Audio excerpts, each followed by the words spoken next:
Ladies and gentlemen, it is showtime and go time. Episode number 336 live here at the late night place to be at the most must-see show on Twitch TV.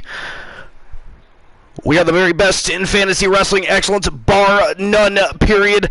We are the Archiverse TV, and welcome to the Archiverse Wrestle Wars. We are coming off the heels of the biggest Archiverse stream per view in the history of the Archiverse. It was absolute fire. It was an epic event, a thrill ride, if you will.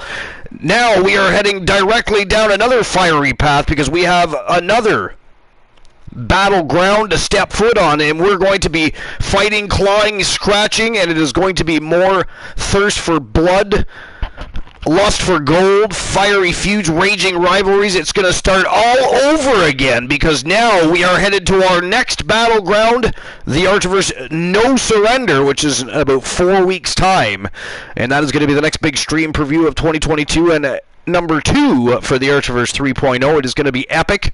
You don't want to miss it. But we've got a lot going on. We've got some things to discuss. We've got some new things transpiring. We have a new show starting tomorrow night. There's a lot going on, and we're going to get all of that discussed in just a few moments. But before we do that, we're going to have a look at the world of the dirt sheets. As always, we got to look at our news and rumors and see what's going down, see if there's any smoke and mirrors. And then we have our Between the Rope segment, which will begin, of course, when we start the first match of the evening, and the great Glenola joins us, and we're going to tear apart, we're going to run down another great, fantastic, I hope, top 10 list about some historical facts concerning professional wrestling. It's going to be a good evening. We have a 9-match card tonight, 8 matches on the main card, a dark match main event. We've got some championship matches, contendership matches. It is going to be a great evening of non-stop professional wrestling action, and we've already got the great Glenola opening up every single betting line, including the dark match main event. So that is good to go. We don't have to worry about that, and you do not have to spend your Archiverse bucks because he has done it for you, so now you can save it all to bet your farm. But as I said, we do have some things to discuss. Some things we'll wait until the great Glenola gets on the broadcast for. Others we're going to discuss, like the dirt sheets, and we're going to get to that here in just a moment. We, of course, had the Forbidden Door pay-per-view for New Japan Pro Wrestling and AEW on Sunday night. So there's probably going to be some more news and rumors swirling. There wasn't really a lot yesterday. We didn't have a show yesterday for good reason. We'll discuss that in a few moments, but there wasn't a whole lot circulating yesterday in the form of good news. You think there would have been, considering the night before was a big show for New Japan Pro Wrestling and AEW, and there's been a lot going on with more information coming out with the Vince McMahon situation and other such things, but not a lot yesterday. It was interesting.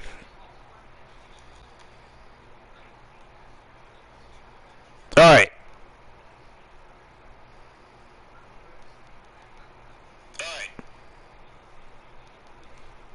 To the dirt sheets we go. So, that's not the dirt sheets. That is our Between the Ropes list. We're not reading that yet. We are not reading that yet. I'm getting ahead of myself. Okay, so there's a few different things circulating today. So, Joe Link's in the house already. What's going on, Joe Link? Welcome to episode number 336, the Archiverse Wrestle Wars. We've got a lot going on. We're going to discuss a few things before we get the party started. But what's going on? What's new and exciting? What's going on in Linkville? And thank you very much for the shout out there, Glenola. I appreciate that. Glenola is on top of things. So, anyways, we're going to have a quick look at the dirt sheets. Looks like there's some rumors on Sasha Banks and the Naomi situation. Brock Lesnar's schedule, and Gunther apparently wants John Cena. So we're definitely having a look at that. So this is actually Bleacher Report. And I'm not sure why I don't read the Bleacher Report more often. I always did like their articles. Much like Raja.com. They have a lot of good writers and some very good articles. But anyways, this is an article by Mike Chiari. So Banks and Naomi reportedly still on the WWE roster. Despite rumors of Sasha Banks' release from WWE, she and tag team partner Naomi are reportedly still considered to be with the company. That is very interesting because, yeah, for the last few days it's been circulated that she is not with the company and was released. So that's very interesting. But according to PWA insiders Mike Johnson, Banks and Naomi are still listed on WWE's internal roster, which wouldn't typically be the case for a superstar who had been released. And that is true. So again, I don't know really what to say about that. Wrestling Inc.'s Raja Jiri reported recently that WWE released Banks, but WWE has not announced the move publicly, and it hasn't confirmed such a decision by any news outlets or reporters. So I guess at this point we can assume that she has not been released yet, or at least publicly.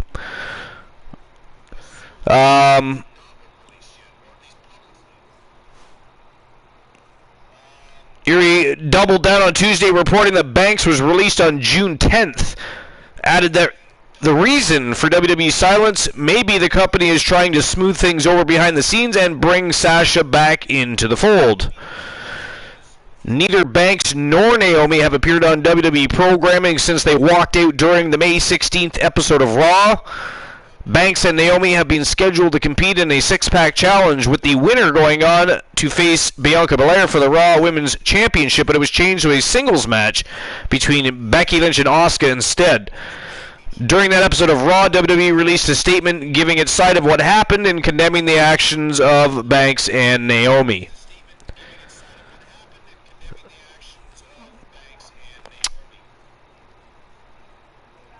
And then they just posted a picture of them, of when they walked out over creative ideas pitched, is what they were citing. So on the ensuing episode of SmackDown, WWE announced that Banks and Naomi had been suspended indefinitely and stripped them of the WWE Women's Tag Team Championships.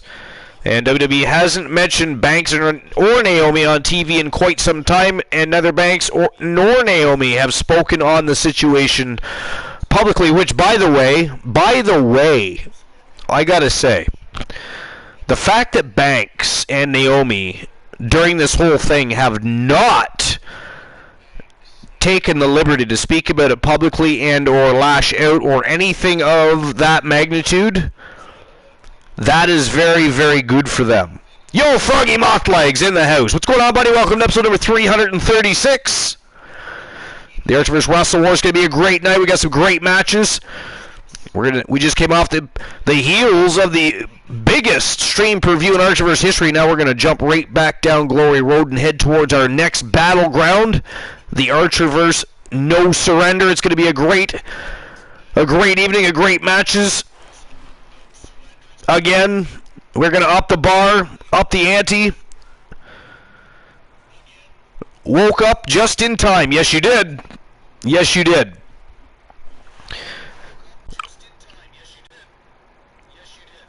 Alright, so, yeah, that's what I wanted to say about that. I think it looks good on them, and good for them for not taking the opportunity to overreact, not about what they did, but overreact through emotion and say or do things they shouldn't, that could cause further damage to this, to the already volatile situation, you know what I mean?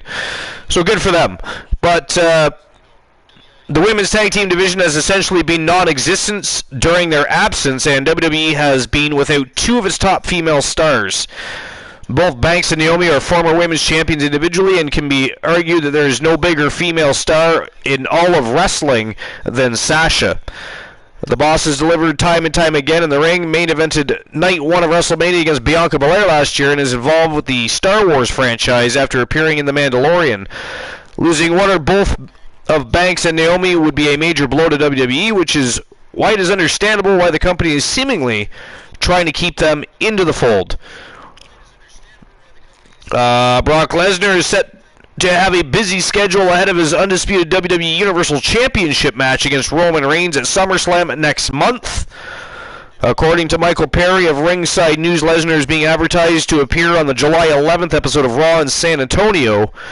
And Perry added that the Beast Incarnate is being advertised for the July 22nd SmackDown in Boston and July 29th SmackDown in Atlanta as well.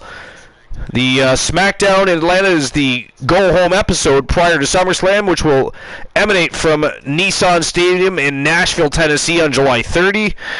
Lesnar made his long-awaited WWE return on SmackDown a couple of weeks ago by confronting Reigns after a successful title defense against Riddle. Lesnar pretended to shake Reigns' hand and hit him with the F5. Before that, Lesnar hadn't been competed since WrestleMania 38 when he dropped the WWE Championship to Reigns in a winner-takes-all unification match for both the WWE and Universal titles in the main event. After Lesnar attacked the Tribal Chief on SmackDown, the rematch was made official for SummerSlam with a last man standing stipulation. And Lesnar is a part-time superstar who doesn't appear regularly on television, but the WWE Universe will see plenty of him in the coming weeks. Which is good. At least he's going to be around more often than normal when he was, because he has a pretty free schedule, right, would you say? Gunther, formerly known as Walter, here at the Archiverse, he is still Walter. But anyways, Count Intercontinental Champion Gunther among those with a dream match against John Cena on there. You know what? I gotta be honest here. I'm gonna tell you straight out, a match between Cena and Gunther would be fire. Fire. Because Gunther is big, he is strong, he is fast, he is technical, and I think that John Cena would have fun in there with Gunther. And Gunther also, or a.k.a. Walter, also has a very good reputation for great high-octane, safe matches. So, and if he's able to land a match against John Cena, that will skyrocket him. And I would love to see Gunther become world champion at some point. He's still young too, so I would like to see that. I would like to see that. In response to a tweet by the WWE on Fox account suggesting Cena should go after the Intercontinental Championship, Gunther tweeted the following on Tuesday: "Ready."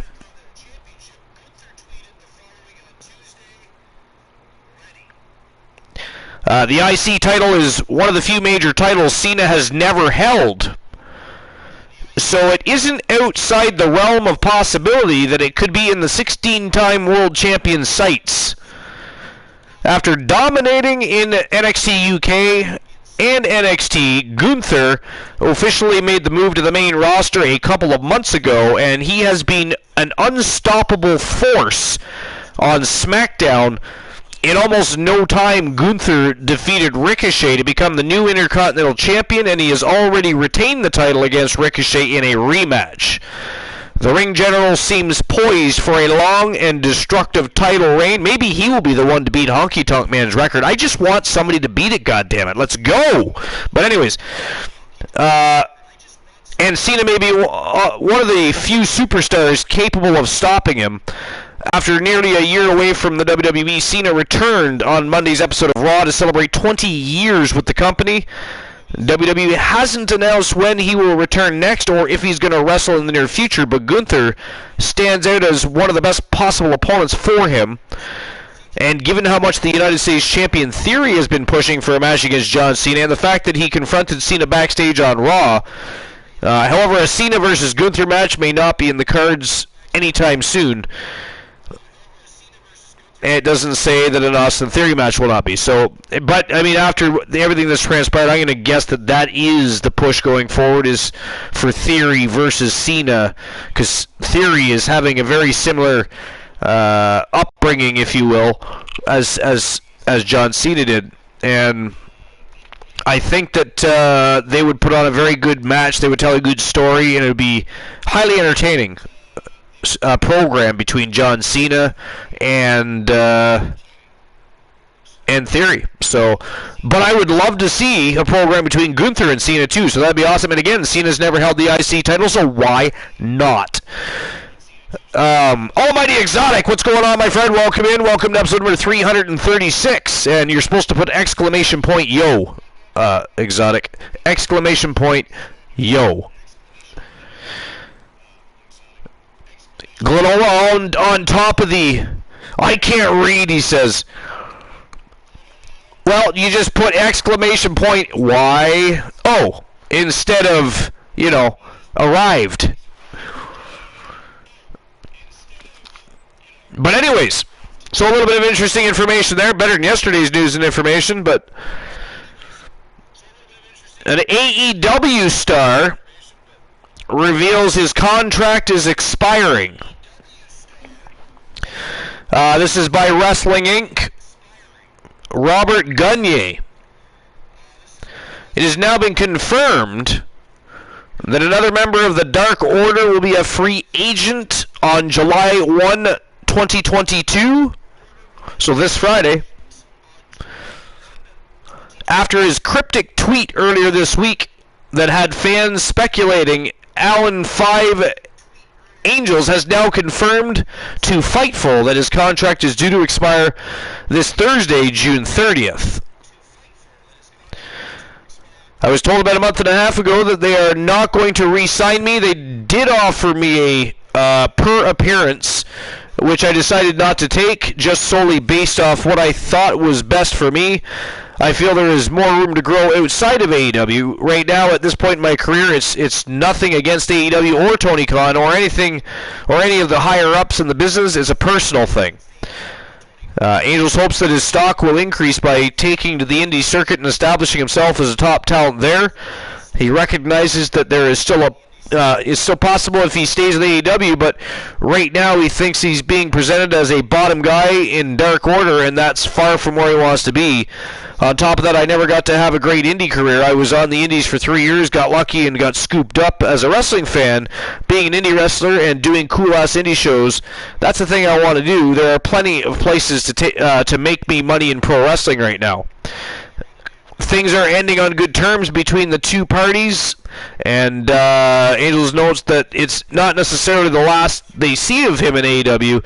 He may return at some point, but for now he wants to take a chance on himself and see where it goes. Regarding the tweet that caused speculation amongst AEW fans, Angels said that he didn't think much about it at first. However, once people started getting stirred up about it, he added some fuel to the fire for his own amusement. It was literally just a normal tweet at first. Then I saw some people speculating some stuff, and I was like, you know what, my contract is up in a few days, I'm just going to run with it. Then I turned my profile picture black, took the AEW out of my bio, and really just stirred the pot because I love watching people freak out on social media. People were hitting me up, asking me if I was okay. Yeah, I'm fine. I would just like watching people freak out on the internet. Angels became a member of the AEW roster following a match with Kenny Omega at the height of the COVID-19 pandemic in spring of 2020. Despite losing the match, Angels were put over by Omega and given several fits of offense in the bout. He would go on to become a mainstay of the Dark Order stable alongside fellow members Evil Uno, Preston Vance, and a fellow member of the roster that has departed the company, Stu Grayson. So interesting. Yo, Top Flight Baby Boom, thank you for the follow. Welcome on into episode number 336. The Archiverse Wrestle Wars. We're about to get things rocking and rolling in just a little while. First, we're having a quick look at the dirt sheets to see what the news and rumors are in the world of professional wrestling, or if there's anything interesting to take a look at to begin with. But tonight, there's a little bit of information. A little better than yesterday. But we just came off we're coming off the heels of the most successful stream per-view in Archiverse history, and are now pushing forward towards our next battleground, the Archiverse No Surrender, which will be the next time that the superstars of WCW and the Archiverse will collide and go to war for bragging rights, supremacy, and championship gold. And of course, we've got other things to discuss, so we'll discuss all of that in just a few moments. But we are still having a quick look at the dirt sheets. And that was the end of that, by the way. There was the AEW Starr's contract is expiring. He's going to take a chance on the Indies, and that's about all there is to that.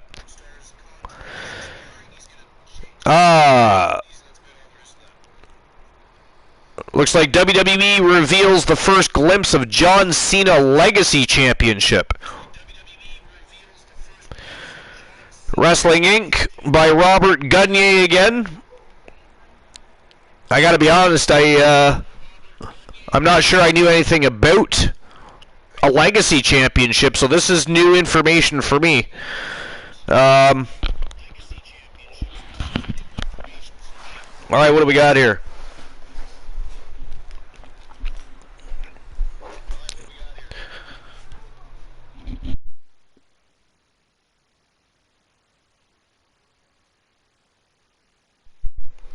Alright.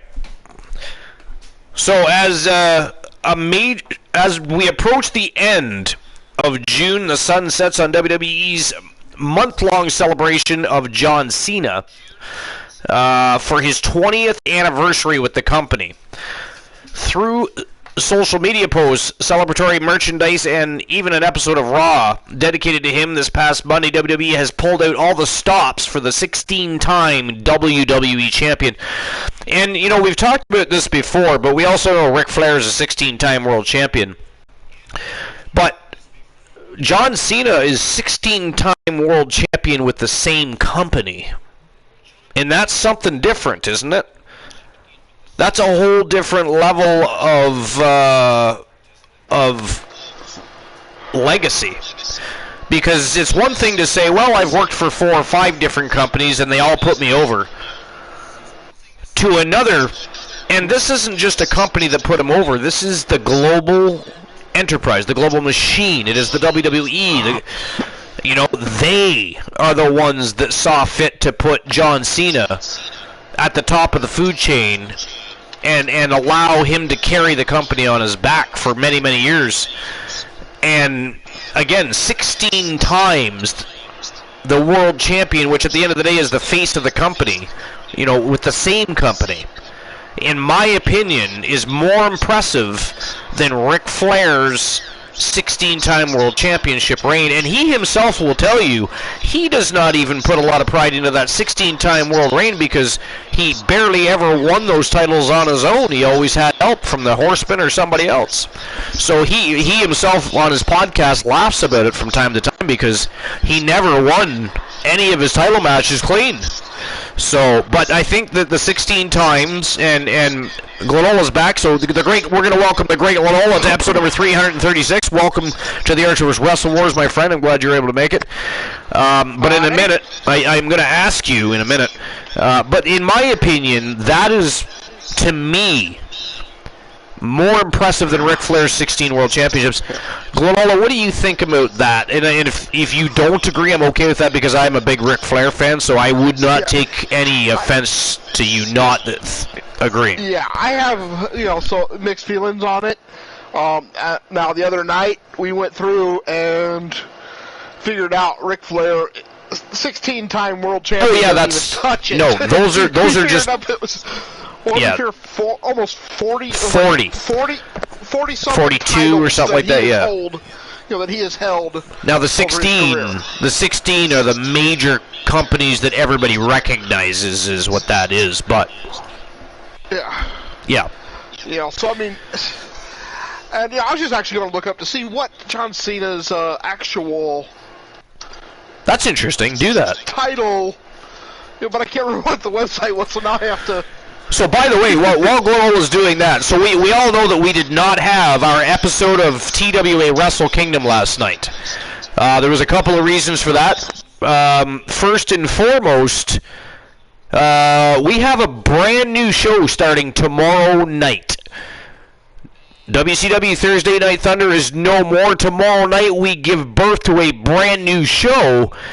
And I had to get that finished. I had to make sure everything, all the bells and whistles were ready to go because if I'm going to present to you guys a brand new show, we are going to have a smoking hot show that is going to be stream per view worthy.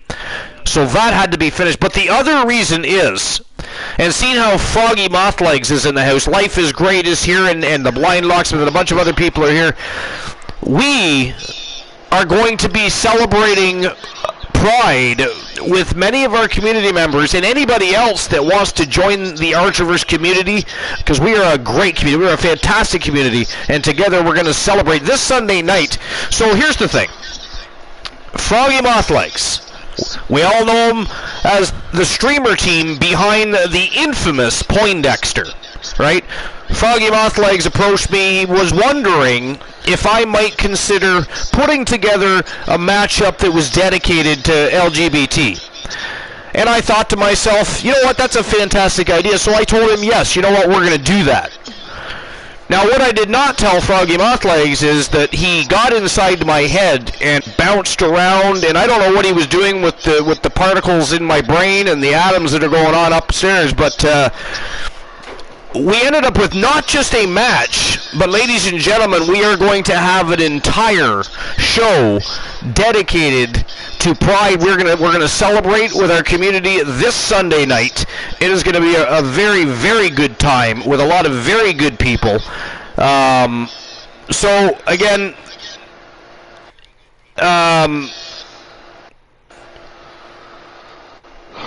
it's gonna be a celebration of Pride this Sunday night, 10:30 p.m. Eastern Standard Time. Obviously here live on Twitch, and we are going to bring you a special show. And again, we missed TWA Wrestle Kingdom this week. However, in addition to the fact that we are having a very special celebratory show on Sunday night, we are also going to make it the very first ever TWA stream preview. We have never had a TWA stream preview. We've only had stream previews that were correlated to the 3 competing brands. So, it is a first time ever TWA stream preview. It is a first time ever Pride celebration, and it is going to be one hell of a spectacle. I've already got the show finished. We have a brand new arena, and I've got some surprises that are going to go along the way that I'm not going to tell you about. There are some people that have seen and already been involved with the process of building the show. We, of course, Curlady, Froggy Mothlegs, who approached me to begin with, Glanola, and you know, those are people that I always reach out to. Kraken Skulls probably has already seen. I don't know if I sent it to Kraken yet or not, actually, so there might be one person I forgot to send anything to, but there's people I always go to when I want opinions, because they're going to tell me what they think of those opinions, like what they think of what I'm presenting them. And it helps me develop better content, better shows, come up with better ideas. And again, the Archerverse there's so much that goes on behind the scenes aside from what we do on air broadcasts. We always look to raise the bar and up the ante every time we have a show, and to do that, it takes a community of great people, and we have that here. And so that's why I always say the Archerverse is not my channel, it is our channel, because together we have built a fantastic community, and we put on spectacular shows that nobody else can do. And the fact that we've been in existence for over a year and a half and continue to raise the bar as far as fantasy wrestling excellence goes, and by the way, we have never had a problem. We have never had somebody suggest that we are trying to screw them, ruin their characters. Right? We have such a great, strong, and unwavering supportive community. We are extremely lucky, and the only way I can think of to ever thank everybody enough for that unwavering support and continuing to guide the Archerverse into the future of fantasy wrestling excellence is by continuing to no matter if I sometimes have to stay up all night long, I have to make sure that I continue to work with you guys and work with those that help me the most and produce the very best content I can for you so that we can continue to put on the very best shows possible. Very best shows possible. I don't want to be outdone by other people. And that's not a competitive thing. That is just how I feel. That is what I want. I want to make sure that I am doing better and making you guys invest in the Archerverse and the TWA shows and anything else we do. So, but again, to do that, it's a community effort. It is a team effort. And that is what makes the Archerverse such a great place to be. It really does. So, but yes, this Sunday night, celebration of Pride with our community, and we're going to have a great time with a brand new arena and some surprises along the way. If you want to know what those surprises are, if you're not one of the lucky folks that have already been involved with the process, we'll see you Sunday. But again, we have a show starting tomorrow night, so I also had to make sure all the bells and whistles were completed with that. And so we are locked, cocked, and ready to blow. Kraken Skull isn't here, is he? I just heard that back, and that's a whole half an hour of Kraken ranting about sexual misconduct. So, you know, he may not be here yet. We might be okay. He might not be here yet. Sometimes he has, you know, he might be having a nap. Come stop by later. You know how Kraken is. He sometimes misses his own match and shows up later. So, but I heard that back, and I thought, oh, was Kraken in the house? Because that's a half an hour rant about sexual misconduct. But yeah. But yeah, so. I thought you were going to say ready to rock, and then you... ready to rock, revved up and ready to rock and roll. That's usually what I say, but... You know. How dare you get inside my head like that? Anyways. And actually, I just looked this up, okay? This is prowrestling.fandom.com. The total heavyweight titles is not far off. He has 18 total heavyweight titles. I'm sorry, he's had how many? 18. One in UPW, one in OVW. Yep. 13 times WWE Championship, WWE World Heavyweight Championship, and 3 times World Heavyweight Champion. Yep. So he's had 18 total. Yeah, and total championships. Then let's see, let me redo this. 22. Because we know he's had 26 tag titles, 31, United States title. Yeah, 31 total titles. 31 total titles, and in less time than Flair did it. Yeah, because he's got the OVW Southern Tag title 4 times, 2-time WWE Tag Team Champion, 2-time World Tag Team Champion, and 5-time United States Champion. Beauty. And then plus you got your Money in the Bank, Royal Rumble winner twice, you know, and all the other things he did. Do you have your Discord on? Yeah. Okay, I'm not going to verbalize, but I'm just watch your Discord. I almost forgot to do something again. Hold on. Uh-oh. It is not funny. How dare you? Haven't even started yet. We're not going to stir the pot on the broadcast already. We haven't even started yet.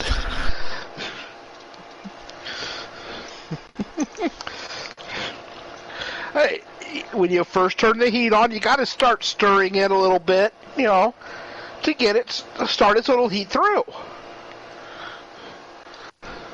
So that then when it's hot, it stirs better. Uh-huh. I'm sure that's where you were going. Okay. Yes. So One Woozy TV will not be joining us on the broadcast tonight as he is under the weather, so to speak. Not feeling too well, so he's taking the night off so that he can be here tomorrow night for the brand new show unveiling. It is going to be a great time. As I said, it is going to be a stream-per-view worthy program. We are unveiling a new show, and we work side by side with Vinny K, who's of course been on vacay, which we just found out, which is we're still trying to figure out who Vinny K is leaving in charge.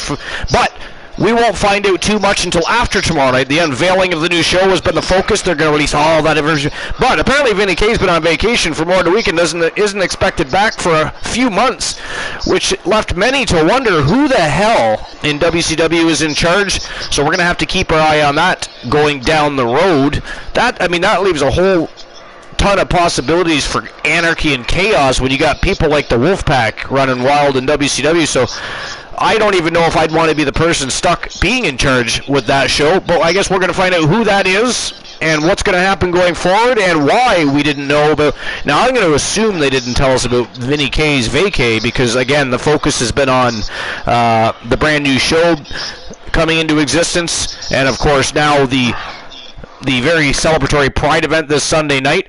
But It is something we're going to have to keep an eye on. It is very interesting and intriguing, and I, for one, really want to know who the hell's going to be left in charge, because that's weird. That's very strange, because I don't even know I'm not sure these days what the hierarchy is over there, so... what about you, Cole? You know anything? I mean, you're part of that roster. Have you heard anything? No? Not yet? All I've heard is a mystery manager. Mystery manager. See, I didn't even hear that. Yeah, So, who knows if we're even going to find out who's running things, And by the way, just to reiterate, when we do start the show and start going into Between the Ropes, Granola has already opened all of the betting lines for the evening, so save your Archer vs. Bucks for whatever you want to do, whether it's committing villainy or betting the farm on watching Christian Hart lose tonight. Although he does have his partner in crime with him, he might win tonight. Actually, to be fair, he's been winning a lot lately, so I guess that's not even all that funny, is it? Christian Hart just defended his U.S. title the other night, so, I mean, he's been on a roll.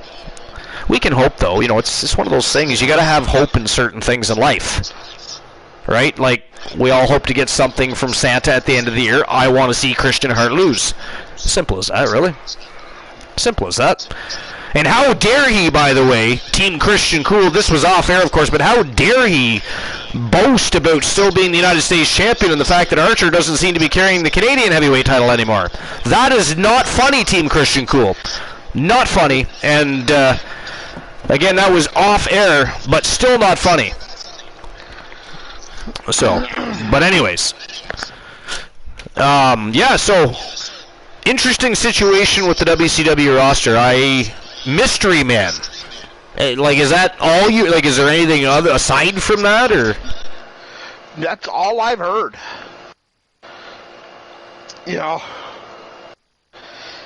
Really, things at WCW are very closed-mouthed unless you need to know.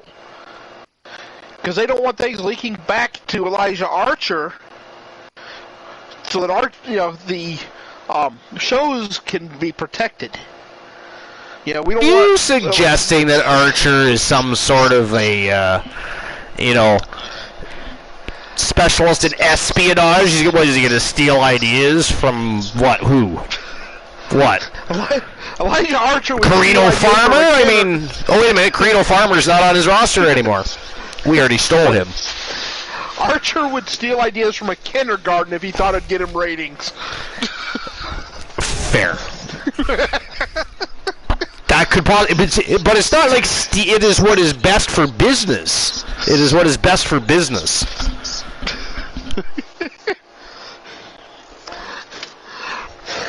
Yeah, don't. I'm guessing. Archer's business. I'm guessing you're not buying that. Fine. Yeah, I'm just hurt my feeling. It's fine. No, it's fine. Hurt my feeling. I'm just trying to figure out how blowing up civilians' vehicles for the fun of it is good for business. That's not even funny. That was San Martino. Archer did not. That was not supposed to. He tried to warn. He told San Martino, Mister, I gotta have a fidget toy in my hand, pressing black box buttons. Like, what the hell? Is he 5? That is totally not Archer's fault. I gotta stick up for Archer on that one. That was San Martino. San Martino, he has caused so much chaos for the coalition that it has been crazy. I mean, with friends like San Martino, the coalition does not need enemies. How many times has Iron Man had to confiscate rocket launchers from Elijah Archer? Oh, on plenty of occasions. Yeah. I mean, especially around time for groundhogs to come out to play. We all remember the story. There's a much lengthier backstory to that groundhog. There was actually an entire set of vignettes, and they were called Ground Charlie, because of course Archer refers to the damn thing as Charlie, and he's been chasing this thing for years, and there's not even any proof the thing exists. Iron Man swears the thing died years ago, but Archer either feels to be haunted by the spirit of this thing, or he just thinks that the groundhog is somehow outliving every other groundhog in the history of the planet Earth, and he's got traps and, oh my God, all over the place. So there's a reason Ironman always says, listen, if there's weapons involved, turn around and go home. But the man used to own a weapons manufacturing company even. We've talked about that before. Some idiot was dumb enough to sell Archer a weapons, where he can go play with protege weapons and stuff that he shouldn't be touching. So, lots has happened in that department, that's for sure. But so yes, Ironman has definitely confiscated things from Archer that he should not have. Yep. So yeah. I don't put anything past Archer. No. Well, I'm not going to sit here and tell you you're wrong. But I was just saying, how rude. Archer's feeling could be hurt. Oh, and that would just totally break my heart.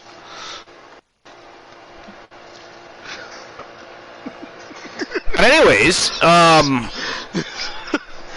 aside from that is why, so back to what I was saying earlier, the reason we did not have the last night's show was a combination of those two things. And again, this weekend, Sunday night, our celebratory Pride event is also the very first TWA stream preview. So you're going to get all the action that you missed Tuesday night on a much grander scale. So I simply did you a favor. And then the following Tuesday, we'll be right back to TWA Wrestle Kingdom. Business as per usual. But big week, right? We're just this show is going to be epic. We're coming off the heels of the single best stream preview in Archerverse history. The unveiling of a brand new show tomorrow night. Sunday night is going to be the first ever celebratory Pride event held by the Archerverse with our great community that we have. So it is going to be a great time. We got great things coming up, and we've got a brand new stream preview to work towards the Archerverse No Surrender. So things are going to heat up, rev up, ramp up, and we are going to rock and roll, baby. It is going to be a lot good time. It certainly is going to be for the foreseeable future and beyond the late night place to be in the most must-see show on Twitch TV, and we will always be the very best in fantasy wrestling excellence, bar none, period. But Joe Travell, see what's going on. Good Lord, every time Travell walks in, the first thing he says is, hey, did you get my cause correctly? Hey, Travell, see, I got a question for you. Do you realize how busy I've been? Do you realize how busy I've been? You have to be patient, Travell, see. Do you know there's actually members of the Archerverse that waited weeks for a superstar? You know why? Because that's called patience. But yeah, we have a lot going on, buddy. You're going to get in, don't worry. I have not had a chance to look at anything. I have not signed we have not inked any new contracts, and that's because we're just coming out of the big stream preview. We're starting to head towards a new stream preview. We've got a brand new show. We've got our Pride celebration this week. I mean, there's a lot going on, but don't worry. I will ask anybody that's part of the community. I won't disappoint you. Don't worry. I won't disappoint. I'm just a little bit busy. You remember hearing about that? Yes, we're having the first ever Pride celebration for our community this Sunday night. It started out as a match concept. One of the community members asked if I would dedicate a match to the LGBT, and in my head I thought, fuck no, I'm not dedicating a match to LGBT. Fuck that shit. We're going to do a whole goddamn show. We are going to have a party. A great time with great members of our great community, and this is the first time I've ever done it, that we've done it as an Archerverse community, and it is going to be a blast, a thrill ride, and I'm excited. I hope everybody else is excited. I hope everybody that is part of the LGBT community is excited, and Sunday night, I hope you come out loud and proud about exactly who it is you are, and enjoy the evening, enjoy the homage to you from the Archerverse community, because this is a celebration. It is a celebration of you beautiful people. And, of course, during this process, I have reached out to Froggy Mothlegs, Curlidi, and a couple other people. I wanted to make sure that what I was doing was good. So here's the thing, right? I don't want to offend anybody, so I don't want to go too over the top, or I don't know if I wanted to make sure I was going to be able to please and not offend, or I don't know. I don't think I would have offended, but I want to make sure what I was doing was, what's the words I'm looking for here, Glenola?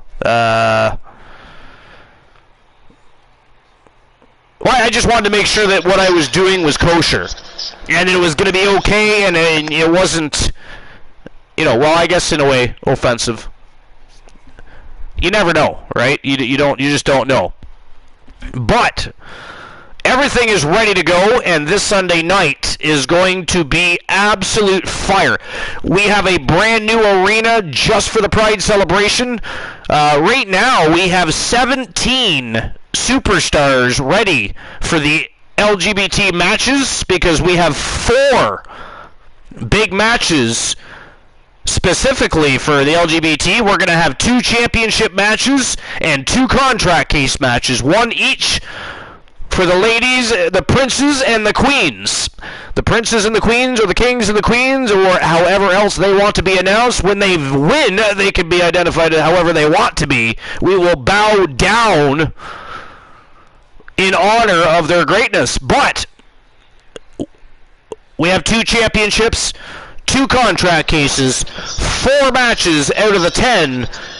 It is going to be a great evening, and I can't wait. I'm excited. I hope you guys have a great time. I hope you enjoy what I've created, what I've put together, and I'm now very excited to present it and put it all together. I even have some people, if you haven't already seen it, you can see the video package for the show, which has actually since been changed. There's been some alterations, but I wanted to give everybody a basic idea and concept of what was going on, so I did put on Twitter, and I posted it on Discord. You can see the advertisement and watch the video, the small 30-second video package that I put out there to have a bit of an idea of what to expect. But you didn't think I was going to give away all the tricks, did you? Come on, you all know me better than that. I'm hiding things. I've got secrets, and only a few people know about them and have seen them. So you're going to have to just let that play in your mind until then. So. And life is great. This is the Archerverse. Is there any such thing as over the top? Oh, that's true. That is true. Well, you know what I mean, though. Like sometimes, sometimes people can just take things a little too far. You know what I mean? I don't know. I don't know what I know. All I know is I wanted things to be great, and I think things are going to be great, and I'm excited. Especially considering we are coming off the heels of literally the best stream preview we've ever done. So now I got to find ways to top that. You see. But this is the reason it's a great time is we have a lot of. I know there's many members on Twitch that are part of the LGBT community, and I know there's the Ornery Knight, and there's Curlidi, and so many others, Froggy Mothlegs, and so many others. I'm hoping that word gets out and everybody comes, and I don't care if they like wrestling or they don't. I want them to come and celebrate. I want them to come and have a good time with the community, have some conversations, and whether you like wrestling or not is neither here nor there. We have lots of members of the Archerverse that don't even watch wrestling anymore except for what I provide them. So it is really about you guys, right? It isn't just a wrestling show. It is you guys, and you guys are awesome, and I want them to be a part of that. So I hope word gets out. I hope this Sunday night people feel comfortable enough to wander into a wrestling stream without any expectation and enjoy themselves, enjoy you guys first and foremost, and maybe some small part of them will even enjoy the show that I produce for them. But first and foremost, it's a celebration for them, not just about a wrestling show. The wrestling show that night, this night, is secondary. First and foremost is a celebration and a way to show our friends and tell them we love them. That is what it's about. That is what we're going to do, and it is going to be an epically good time. But as far as news and rumors go, I didn't really see a whole lot else to talk about concerning news and rumors. I don't, Global, do you have any? Did you hear anything at all? Not tonight. No, it hasn't been really. Have you noticed that news and rumors, I don't know if they're getting better at hiding things, or if there just hasn't been legitimately a lot of leaking information for the Dirt Cheese to get a hold of. Froggy Mothleg says, I've already dropped info in 10 Discord servers. Life's Great says, and that is all it needs to be. That's it. Like, you know, we are a wrestling stream or broadcast or channel, whatever you want to label us. I never label myself a streamer. I always consider myself a broadcaster because I produce a show, I do commentary and play-by-play, and I don't actually play any games, and there are far better people at playing games than I am. They stream, and they're great variety streamers, different games, RPG, and all that stuff. I produce a show, and if I was a member of an actual wrestling company and I had a television network deal, they wouldn't call me a streamer, they'd call me a broadcaster. So I consider myself a wrestling show broadcaster, but neither here nor there, really. But that's what it is about. It is about a celebration Sunday night. Again, the wrestling show that night will be secondary. It'll be a night of conversations. It'll be a night of fun. Hopefully, cool stories. I want to hear some stories about people's lives and things they've experienced and stuff like that. So it's going to be a great time. It's going to be a good time, and I promise you that the show, for those that are going to be here for both aspects, for the celebration and the show, trust me, I'm going to put together a card for you that it's going to be fun. It's going to be a good time. So. That said, we may as well move on and get the show started. It is time to get the Archivers Wrestle Wars on the go. Episode number 336 live. And we can get everybody's favorite, I was going to say our favorite segment. It is everybody's favorite segment. Between the Ropes tonight, it is with the great Lanola and the host with the most. Because One Woozy TV is not feeling well, so he will not be with us tonight. He is hoping to feel better so he can be here tomorrow for the debut of the brand new show. So, that said, ladies and gentlemen, it is showtime and go time, episode number 336 live. Let's go!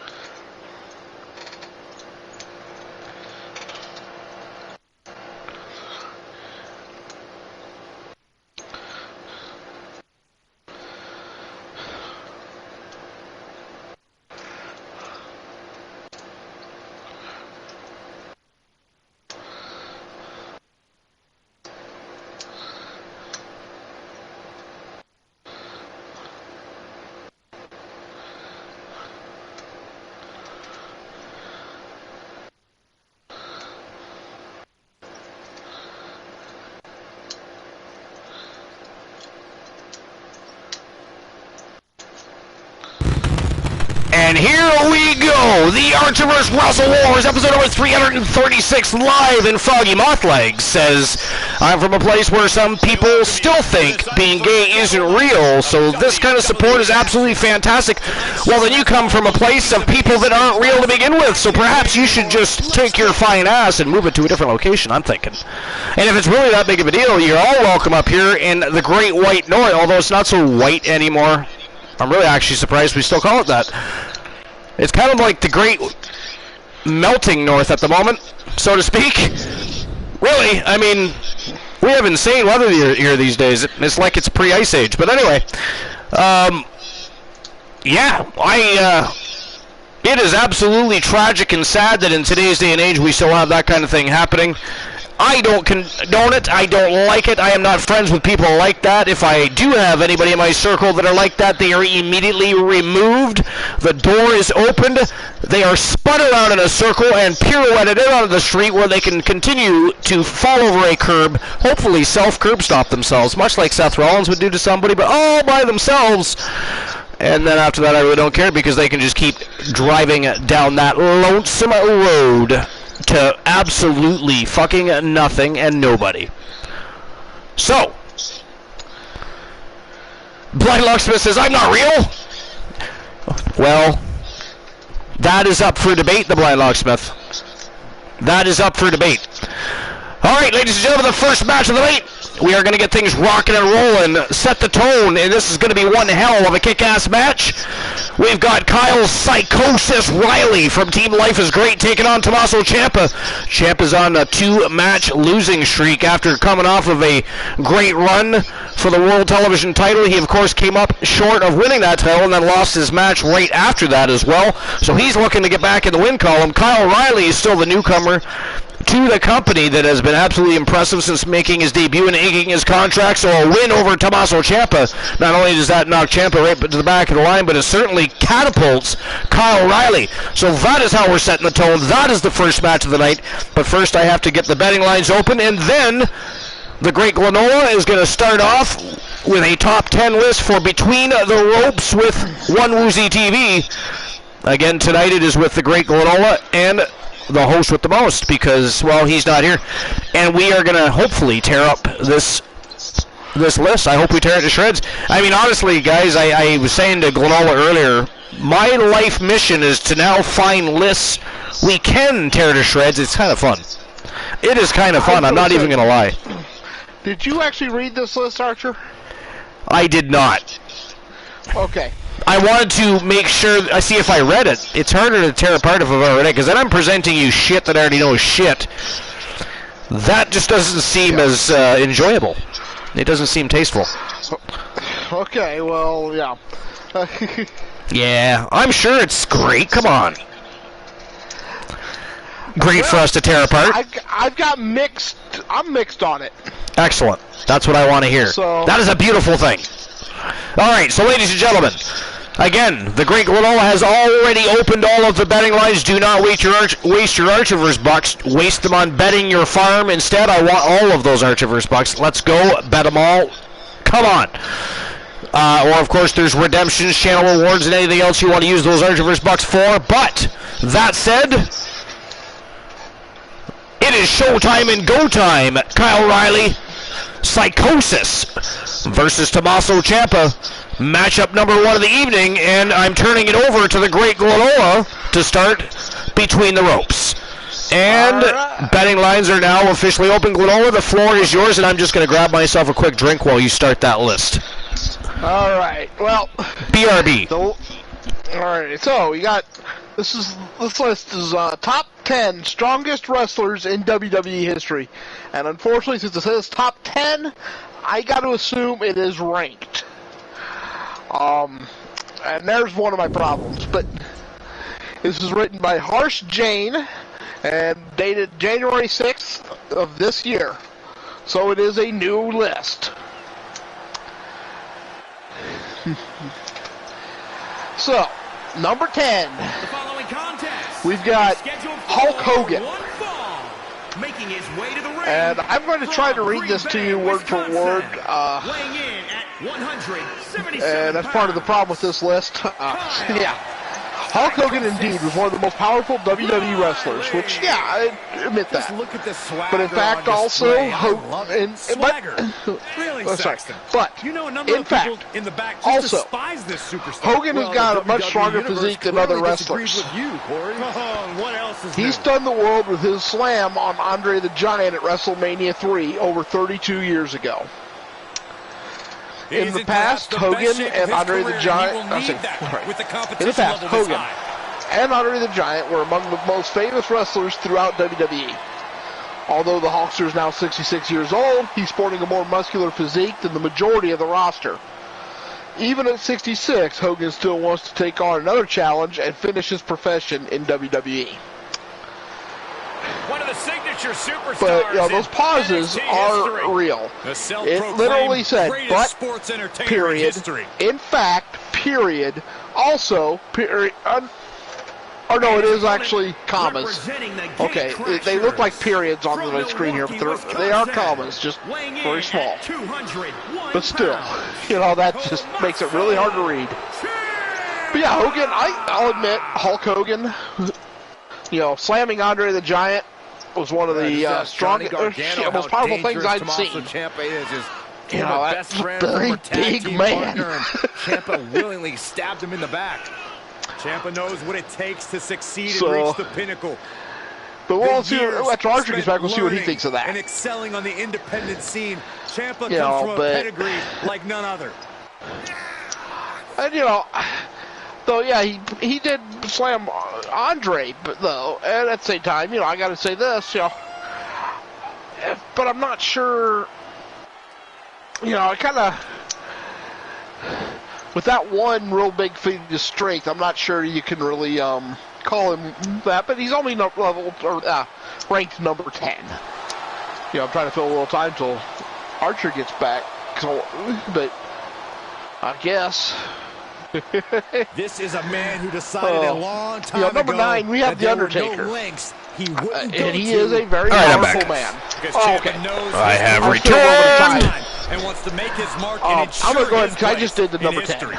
Oh, it was 10. Hulk Hogan. Hulk Hogan on the list of start. Now, is this a top 10? Does it say? I forget. It says top 10 strongest wrestlers in WWE. And Hogan's at 10? Yeah. Okay. But this is one of the reasons I said to ask you if you had read this. From the competitor tonight. I'm going to reread this part. This is a man you don't want to be. Paul White, AEW. Possessed is what he is.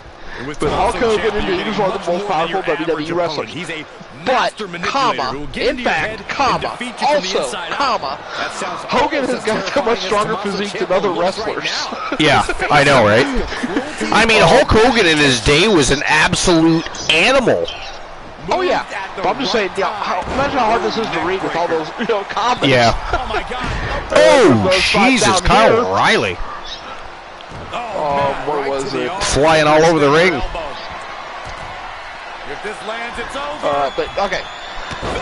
What's going on, Paul White? Welcome to episode number 336, the Archer vs. Wrestle Wars, my friend. What's new and exciting? We're just going through a top 10 list of strongest wrestlers in WWE history while we're going through the first couple of matches on the card here. And Joe, thank you for the shout out. Sorry, go ahead. Okay. Number 9, we have The Undertaker. And here's another spot that's going to be a little difficult. I'm almost saying that the way it's written is worse than the list, but although The Undertaker may not be as powerful as the other WWE superstars on this list, the ex-World Heavyweight Champion had performed things that qualified him to be included on this list. It's 300 pounds of dead weight. Also, his decision to slam into the ring while kneeling to ensure Henry's neck wouldn't be breaking is proof of it. Yeah, I mean... So, I'm assuming he's talking about Mark Henry, tombstoning Mark Henry, but... It's well documented that The Undertaker was always one of the toughest men in the locker room. Yeah. Yeah. They wrote this in such a way it's 340 pounds of dead weight with no, what are you talking about? Oh, Riley just landed spine first right on Ciampa's knees. Oh. Okay. Let's see. The Undertaker is one of the strongest wrestlers to ever be seen in WWE history. He's past his prime, but the WWE superstar continues to provide the fans with a sense of nostalgia each time is in the arena. Yeah. And all the way down to number 9. Yeah. Overall, actually, there's only a few problems I have with this list that I saw. But number 8 is Kane. This could be it. It's workable to be so much shocked to see Kane's name in this on this rundown. Whoa! Here's all in a nice work. Wow! Wow, that was in short order, wasn't it? The winner of the match, ladies and gentlemen, from Team Life is Great, Kyle Psychosis Riley. And he continues his very impressive. I mean, he has been absolutely impressive since inking his contract. Wow. He has been, really. Well, that Tommaso Ciampa even showed a little respect to Kyle O'Reilly. Man, Tommaso Ciampa got all but destroyed. I mean, he did not even, it's like he didn't even show up for that match. Kyle O'Reilly was all over Tommaso Ciampa, an absolutely dominant performance. Wow.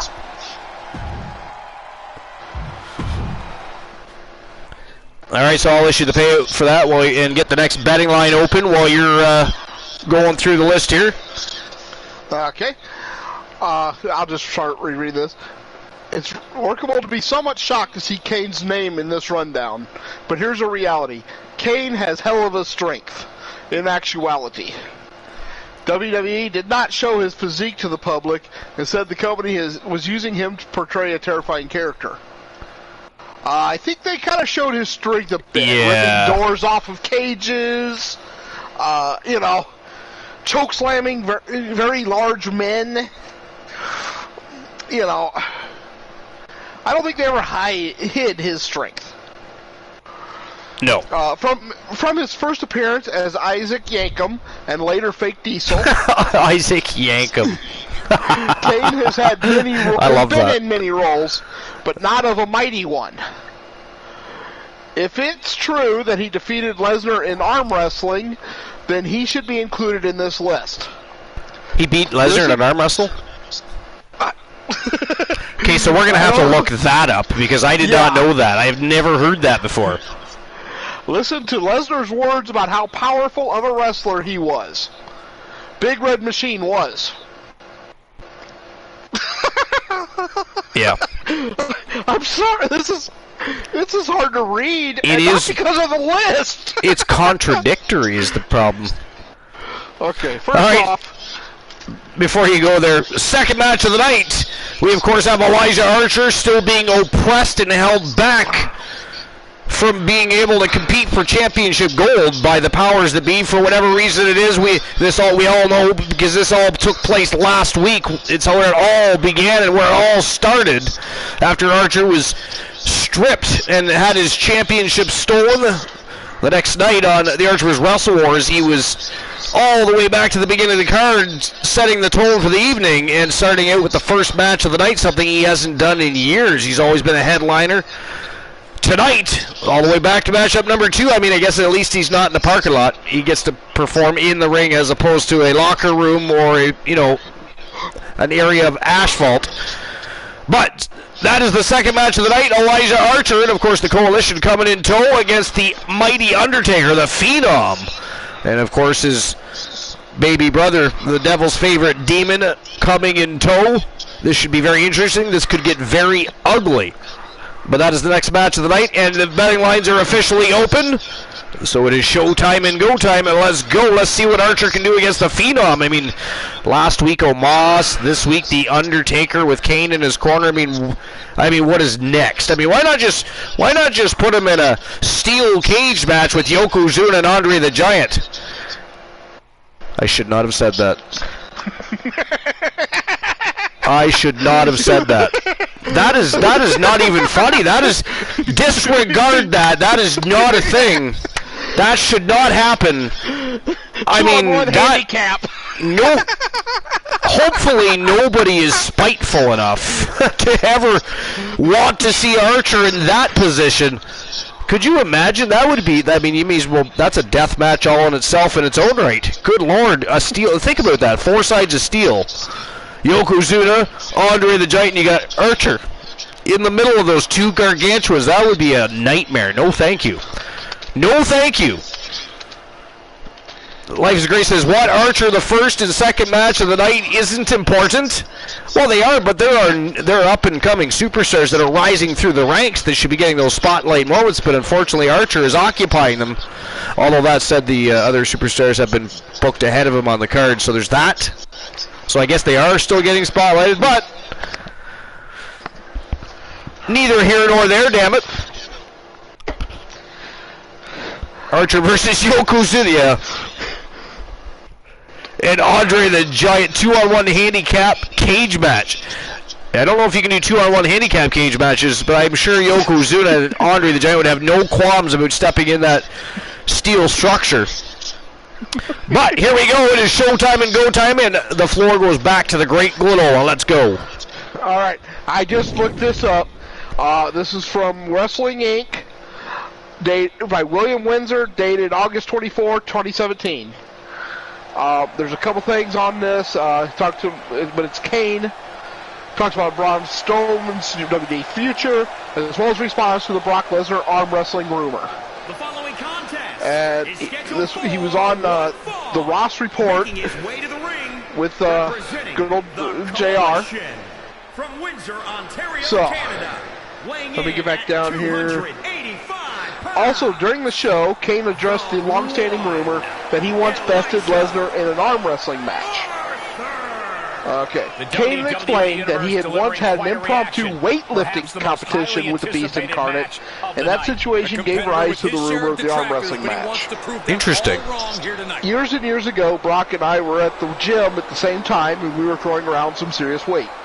We didn't really have a weightlifting challenge, but we were throwing around some serious weight, Kane continued. Brock was impressed, and he gets on it, and we were matching each other pretty well.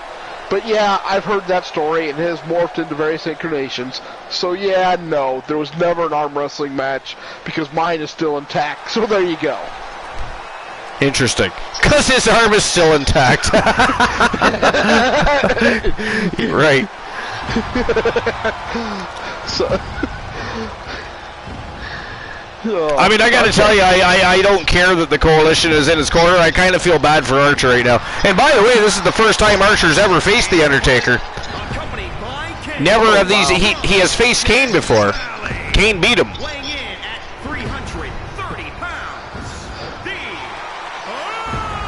Perhaps Big Brother is going to be looking to do the same thing. Guys, there's nothing quite like experiencing the Phenom make his way to the ring. All right, number 7 one of the most historic scenes is John in the Cena. history of sports entertainment. John Cena isn't as ripped as the other names on this list, but don't let this be deceived you. Don't let this be deceived you. Interesting.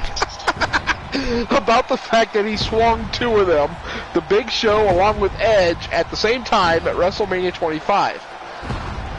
He swung them? How do you swing those 2 simultaneously? Yeah.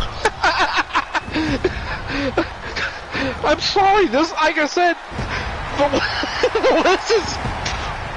Very poorly written. This is more than 778 pounds of weight combined. If the claimed weight is 251 pounds, this is massive achievement. Yeah. But if the claimed weight is I'm confused as hell reading this. Know the meaning of the word quit. He is a few years back, Chris Van Vliet, okay, interviewed the Big Show, and when asking about who was the most powerful person to ever wrestle with Show, who was the most powerful person to ever wrestle with, Show said this: the Show has collaborated with Lesnar, Kane, Henry, and more. If Show is complimenting Cena besides others, then there's a reason behind it. Well, he did say earlier that he's going to attack his opponent with a renewed hostility that we've never seen before. My head hurts trying to read this thing. Beg for mercy. But staring him it's not a very well put together list as far as being legible. Yeah, but even the streak is just now this one here is another one of the there's one actually where we can start tearing it apart, I think, because I've seen Cena double, double FU to very large men. 2 of them stacked on his shoulder. Yeah. I do not take away anything from Cena's strength. No, definitely not. And most people have all said that he's like legitimately basically the strongest guy in the locker room. But number 7, that's a good spot. Okay, but number 6, Randy Orton. Randy Orton, a 2001 WWE signee, was sent to Ohio Valley Wrestling to complete his training. He was eventually called to the main roster a full year later as part of the legendary OVW class of 2002 that also included John Cena, Batista, Brock Lesnar. Randy Orton beat Hardcore Holly on April 25, 2002 in his first televised WWE showdown on SmackDown. Randy Orton was drafted by Raw in September 2002, defeated Stevie Richards during his flagship show debut. Within weeks, he sustained a shoulder injury. That was my fault, not the writing. And was forced to retire from wrestling for several months. There is nothing there talking about his strength. No. I was just going to say, are they going to mention anything about strength? I'm starting to feel like this is not the strongest man in the WWE history as much as is maybe their favorite wrestlers of all time. Yeah. You know what I mean? Like for instance, where's mention of Dino Bravo? Oh, I'll go and tell you that is nowhere on the list. No, really? Yeah. Because I was going to say, he could be easily in the top 10. I'm surprised he's not in the ones you mentioned already. So he's not on there at all. Okay, so where's Dino Bravo? I mean, there's... Yeah. I don't know. I guess we'll see. The oldest wrestler on this list. Really? Yeah. That'll ring your bell. Okay. So, I mean, you can take Randy Orton off this list. There are people a lot stronger than he is. Yeah. Oh, AKO. Let's go. No, fucking rope break. Why is it always? It's always a rope break. Can't quite get him there. Oh shit, he went for another one. Undertaker caught him there. Number five, you say? Maybe may need a change of number, but belongs on the list. Legitimate. Brock Lesnar. He's number 5? Yeah, like I said, his number may be wrong, but he does belong on the list. Well, he definitely belongs on the list, yeah. But I mean, number 5? I mean, if Dino Bravo's not on there, and Hogan's way down at number 10, 9 was under time. Okay, we'll see where this goes. Former UFC champ, or heavyweight champ, Brock Lesnar. Come on, ref. Vince McMahon always wanted to join his team. Beast Incarnate did not have to think about his future with WWE since McMahon had already taken care of the matter. Christ, Archer's got Undertaker bleeding here, Galola. Wow. That could be a problem. Hey! What in the hell is that? No.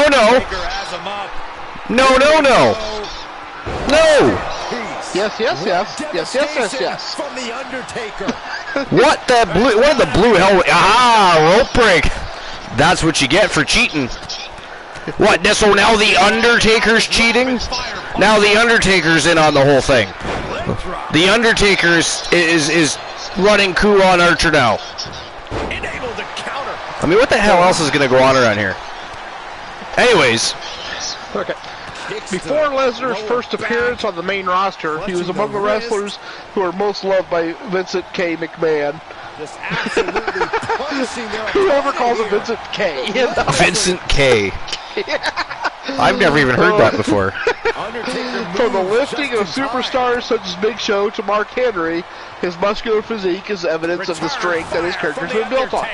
You know, that's true. I give him this one. Except, I'm not sure if the placement is the right spot. He's going for it all. Yeah. I mean, I guess we'll see what the rest of the list is before we talk about placement, I suppose. But yeah, number 4, I don't think he's known for his strength. That was another slow count. Come on. You know, number 4 is not known for his strength. He's known for a lot of other things. Stone Cold Steve Austin. Stone Cold Steve Austin is number 4. Oh my God! Could that count be? Look, even Archer's saying something here. Could that be any slower? I mean, we may as well just get Franklin the Turtle to call the match. You can see it in these superstar Ghastly. Oh yeah, there you go. Come on. Okay. Stephen James Anderson was born in Austin. That's a pretty big win. Ladies and gentlemen, the winner of the match, the one Elijah Archer. Some of the high points of that one. But I mean, what the hell's he got to do next? Last week matchup number 1. This week matchup number 2. Does he get to progress next week, or is he? I don't know. Oh, he's got to do a cage match with Andre the Giant and Yokozuna. That is not even a thing. Yes it is. Did you redeem that? You didn't redeem that, did you? You redeemed that. You redeemed that. That is ghastly. That is... Nobody wants to see that. Nobody wants to see Archer in a cage with Andre the Giant and Yokozuna.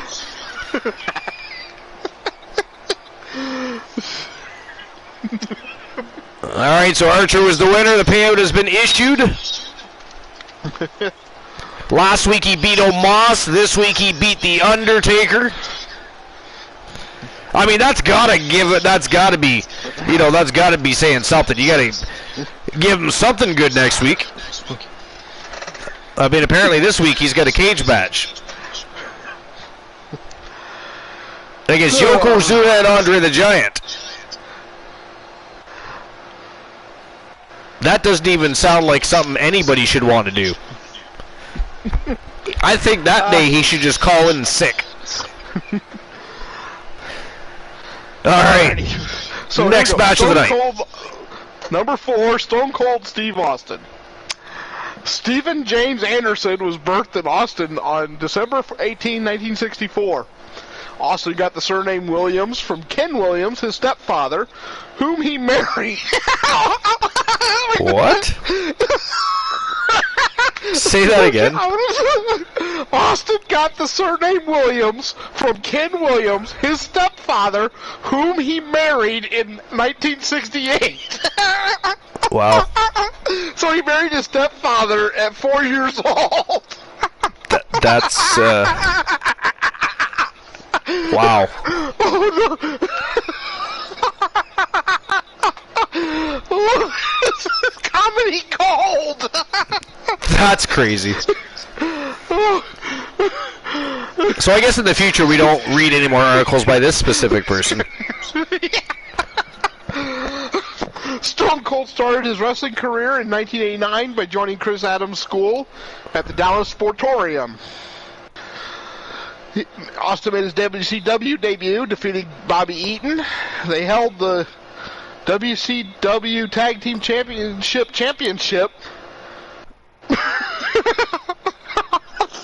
Jeepers. The WCW Tag Team Championship for 5 consecutive months. Stone Cold was also an ex-member of Extreme Championship Wrestling, ACW, 1995. Austin joined WWF in 1995, was awarded the $1 Million Championship from Ted DiBiase. After defeating Vega, his first WrestleMania appearance at WrestleMania 12, his career graph saw a big boost. Okay, a couple things. You think? What? Right? You know? Literally, what? What did any of that even say? But, you know, there's not one thing there about strength.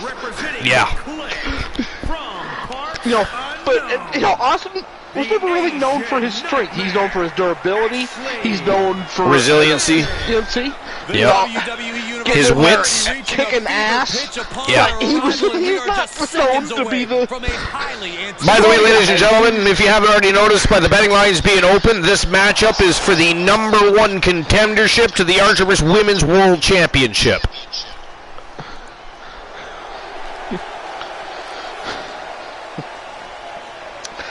Look at this, Glorilla. We got Team Asia Invasion in the house tonight.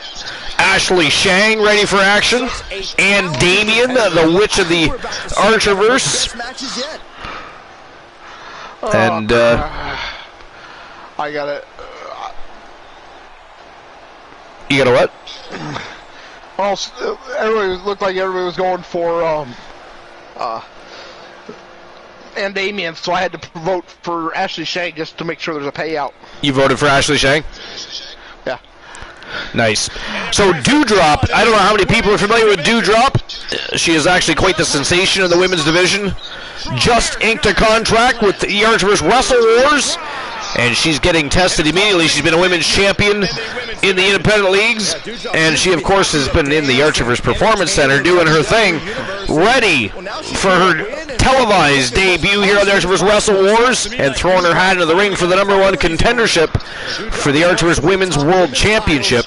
Should be very interesting to see what she brings to the ring against two very seasoned former champions. Well, actually, Ann Damien is the current reigning defending TWA Women's World Champion, to be fair. I'm okay, life is great, but I think I'm going to need a drink after reading this list. Because it gets worse. Like a drink because you're parched, or a drink because you need something to relax the mind because you're not sure what's going on? One of the best competitors I need something. Or maybe both. Hey, I got an idea. Just grab some vodka and a shot of water. Debating on either some Kentucky bourbon, Wild Turkey 101. You have Kentucky bourbon? Oh yes. What brand and what was it aged? I don't know about what it's aged, but it's the Wild Turkey 101 proof. Interessant.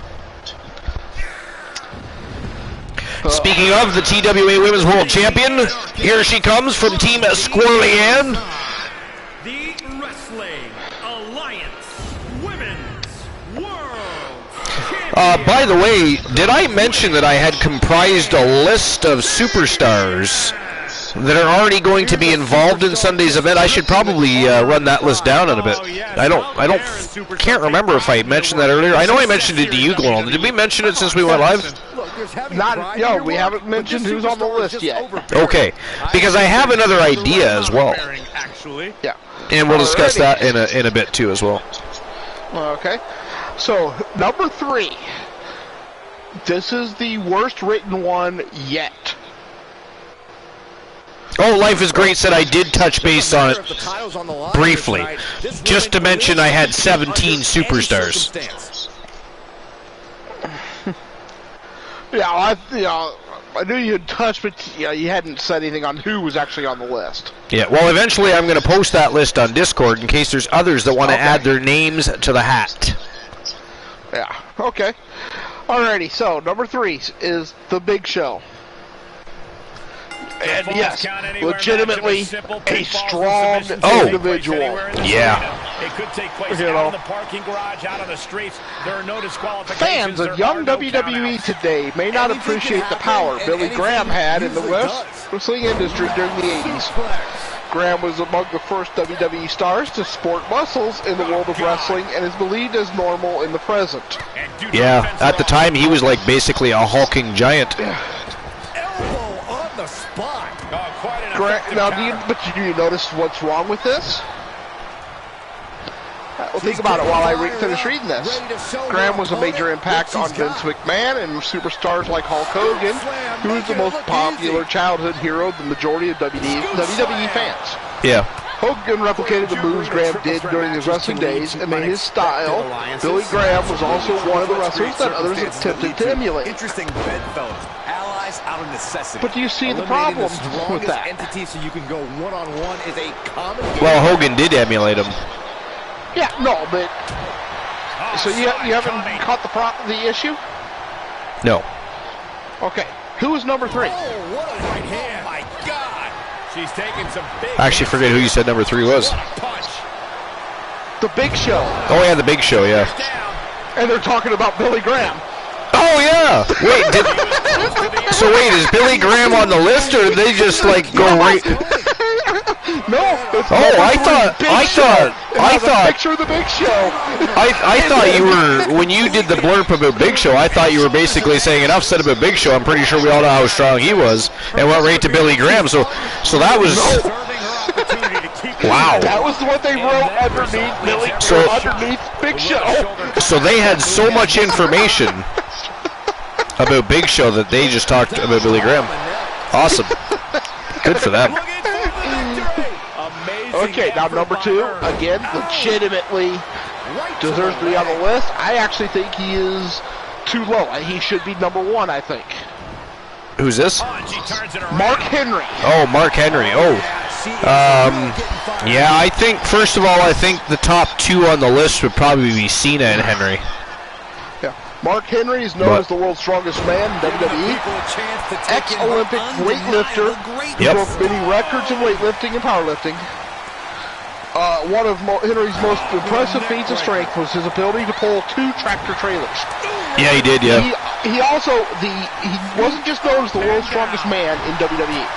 He won the strongman competition. The Arnold Schwarzenegger strongman competition. Yep, you sure did. More than once. That's what I was just thinking. I'm gonna look this up to see how many times he won the strongman. You know. Wow, Ashley Shang is on fire. Yeah, Doudrop's defensive instincts need to kick in. He is legitimately Back elbow. you know, Did you see that? the title of the world's strongest man. Perched up top. Diving knee drop. Yeah, well, and deservingly. I watched him pull those 2 tractor trailers. Say goodnight. I mean, that was impressive. Oh yeah, you know. Makes the cover. Okay, the Arnold Classic he was the winner in 2002. I guess he only won it once. It looks like. I thought he won it twice. Yeah, they're only showing once for that.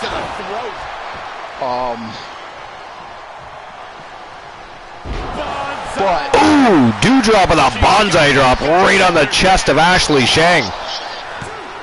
Digging down deep and staying alive. Only got a 2 count though.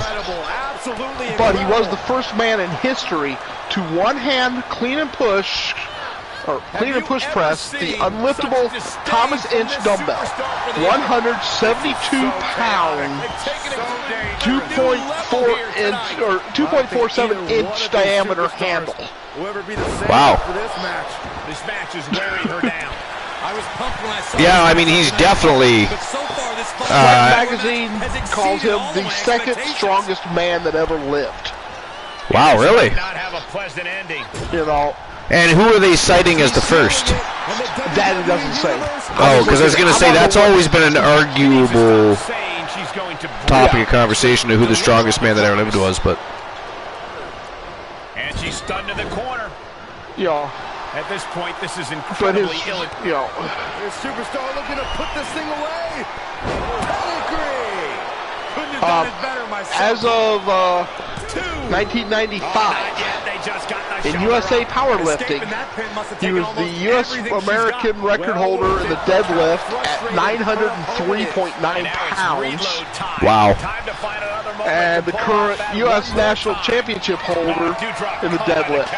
You know, for that, She's got the whole WWE universe you know, rallying behind plus all the other, you know, This place is Yeah. unglued. rightfully things so. he has.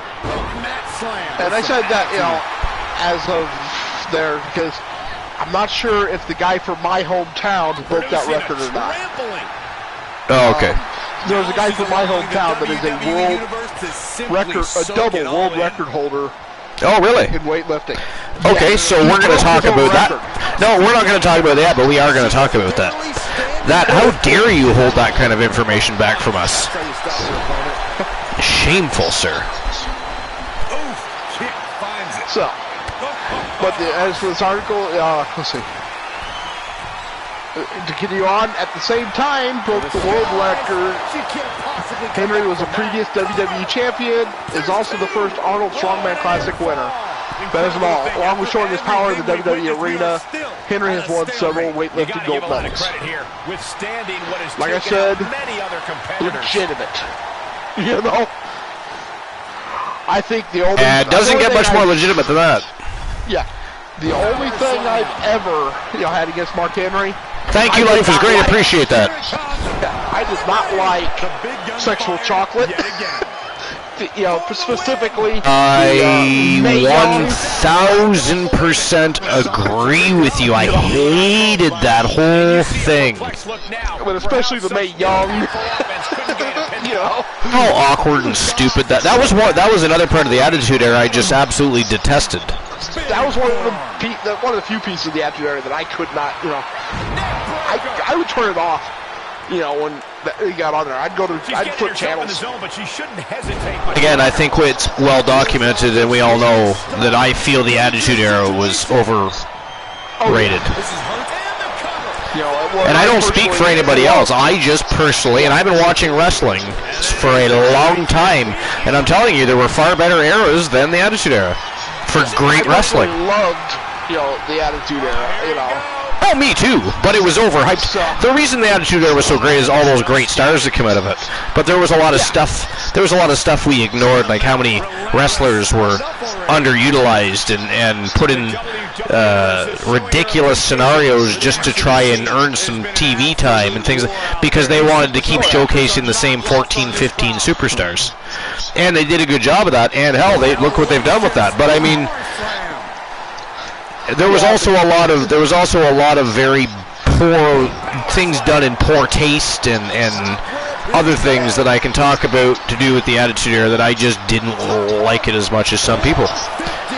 Like, I didn't want to see people wrestling in bra and panties in chocolate pudding, for instance. I did not care about that kind of stuff. It's ridiculous. Wow!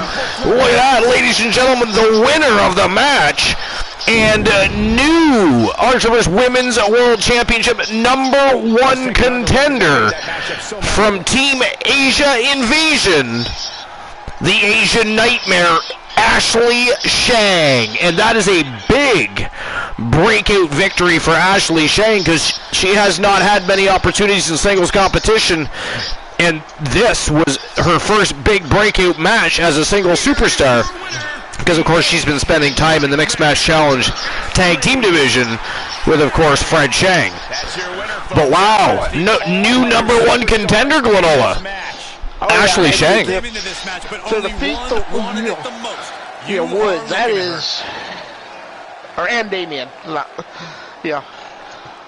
To have pinned and Damien is something that not a lot of people can say. Right? I mean, she just didn't pin anybody. She beat Ann Damien, the TWA Women's World Champion, presently reigning, defending. But I mean, she took out 2 people in this matchup, let's not forget. Oh, yeah. You know, she may not have pinned both of them, but she had the hand in defeating both of them. Right? Okay. Doudrop, I mean, she brought it to both Shang and Damien there tonight. That was a very impressive debut for Doudrop, but a much more impressive match for the Asian Nightmare, Ashley Shang from Team Asia Invasion. She was absolute fire tonight. And I'm about to get a little bit of hate, I think, because Ooh, #1, spite. I don't think belongs on the list. Okay. Dwayne "The Rock" Johnson. Well, I mean, he is very strong, but I don't know how he compares to, Mark Henry and Brock Lesnar and, there's John Cena. I don't know. He's another one that just isn't usually talked about for his strength. That is true. Or that, he hasn't, I can't say he's really demonstrated it, overall. And I'm not taking anything away from The Rock, and that's why I said I'm probably going to get some hate on that one. Okay. So I'm going to read this again, and make sure my brain don't break too badly. Dwayne John, known by The Rock, Dwayne was John? born... Yeah. Nice. That's how quick it starts. He's the people's champion, yet they don't even know what his name is. Yeah. Known by The Rock, was born May 2nd, 1972, in Hayward, California, USA. He is an American professional wrestler / actor whose charisma and athleticism have made him a huge success in both his fields. Which, I can agree with that part. Johnson was born to a wrestling family. His maternal grandfather, Peter Maivia. Hold on 1 second, though. Hold on 1 second, though. We have to reverse that. He was not just born into a wrestling family. He was born into wrestling royalty. Just had to definitely. say that. Had to say that. Yes. Our High Chief was an eminent professional. And by the way, sorry, I don't know if anybody else has had the privilege, but I'm not old or anything, but I'm old enough to. I actually got to see High Chief Peter Maivia wrestle. Oh, wow. That's awesome.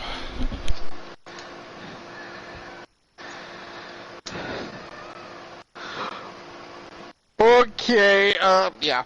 Okay.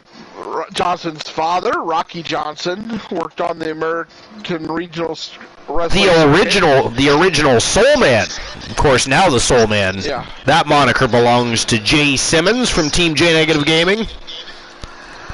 Johnson also boxed, Johnson was a sparring partner in 1974 for George Foreman. I'm Wow. assuming they're talking about Rocky Johnson. Yes, they would be talking about Rocky Johnson. You know, yeah. but just, They could have specified. When I first read that, I'm like, okay, so he was sparring with Foreman at 4 years old or 2 years old. That is a tremendous feat for Foreman. How exactly? He's beating up a 4-year-old. But then he was preparing to compete in the Rumble in the Rumble in the Jungle alongside Muhammad Ali. Johnson was initially more comfortable on the gridiron than the mat. Was an excellent high school athlete, part of the '91 NCAA championship football team at the University of Miami. Bachelor of Global Studies, 1995. After suffering injuries, he switched to wrestling. Here's another one. They say absolutely nothing about his strength, but he is the #1 strongest. I was just gonna say I see the problem with that one. Since the beginning, is they're not talking at all about his strength. Yet he's supposed to be the #1 on the strongest, superstars in WWE history here. This list had a couple people that shouldn't have been on it, as far as I'm concerned. And it definitely wasn't in all of history. No. I mean, There's guys out there, Braun Strowman. Even Bruno Sammartino. Yeah, There's lots of people. All right, so they mentioned Andre the Giant in Hogan's thing, but they don't mention about Andre's strength. No, I know. It's... And then the writing of this list. It was all over the place. Before we tear apart any further, though, next match of the night, ladies and gentlemen, we have the debuting. He just inked a contract and joined the rest of his family. He is part of the Hart Foundation. The debut of the British Bulldog, and of course, welcoming him back to the squared circle and to the Archerverse ring here on the Archerverse Wrestle Wars. The former Unified World Television Champion on 2 occasions. Former TWA World Heavyweight Champion as well from Team Snorhawk 64. He is the A-list Carlos Hawkins, and the betting lines are ready to go. You have 5 minutes to make your bets. It is showtime and go time. Let's go. But, I honestly say this list had some good points. I mean, some of those people on there, Mark Henry, though he was... should have been ranked #1. But the writing of this was terrible. Say the least. And with the exception of Hulk Hogan, it's all one era. Yeah, that was my problem with the two. Like I said, there even I don't know how many people know or remember who Dino Bravo was, but he at one time was legitimately Canada's strongest man and considered amongst the strongest in the world during his time period. You would have seen him battle against the Ultimate Warrior and other such people in WWF days before they became WWE, but that's a guy I would have easily added to that list of the top 10 strongest people in WWE history, because we're not talking pro wrestling here, we're talking just WWE, and Dino Bravo, easily one of the strongest men ever in the WWE locker room, so yeah. But one thing we have to talk about here, sir, is the hometown hero that's going to be breaking records. But I have to pee, and seeing how you too, we should just both go at the same time. Actually, no, that's not good, because then people will cry and whine, and they won't have anybody to talk to. And we don't want people, we can't handle such things. We've got. It's bad enough we have to babysit Christian Cool with the emotion, the level of emotions. We don't need to be going there. So, I will be right back. I'm going to go as fast as I can because I want to see the debut of the British Bulldog as he takes on Carlos Hawkins. And look at the unified, undisputed World Tag Team Champions, the Iceman Christian Hart and Bret the Hitman Hart. And why is Jim the Anvil Neidhart way back there? Is he stalking Carlos Hawkins? What is he doing? Anyways, I gotta pee. And but honestly, no, I can't worry about that. I'll be right back.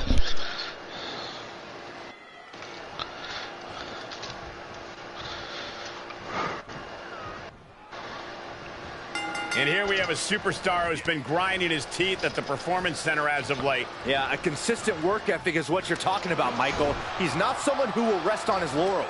He never has been, and that dedication is what puts him in position to win tonight. And across the way, we've got the one and only British Bulldog, a superstar whose bite is just as bad as his bark.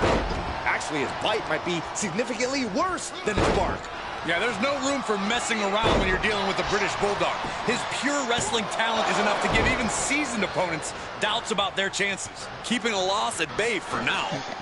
And Davey Boy reverses. Alrighty, so I do hope everyone's having a great night, and I'm sorry if I broke anybody's brain with that list. What's the best way to contend with a superstar who has the British Bulldog's impressive muscular build? Well, if you can't overpower the British Bulldog, your best chance is to outmaneuver him. Pick your spots and attack. If you go toe-to-toe with the Bulldog, you might get caught in his bite. Oh, right to the kidneys. Golly. And Bulldog's bite got slightly defanged by that attack. Oh, misses the mark.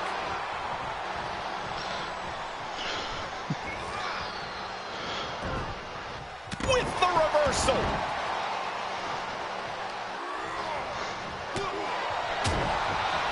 Kick right to the midsection. Pretty well might have been. Let me look that up for you real quick. Oh, this is a great move. The Brain Buster. Oh, Cover. 2 count, kick out just in time. He's still in the fight, but for how much longer?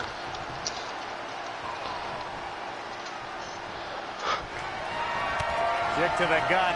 I have a theory what's coming next. Build ataxia. Can Bulldog come back from that? 2.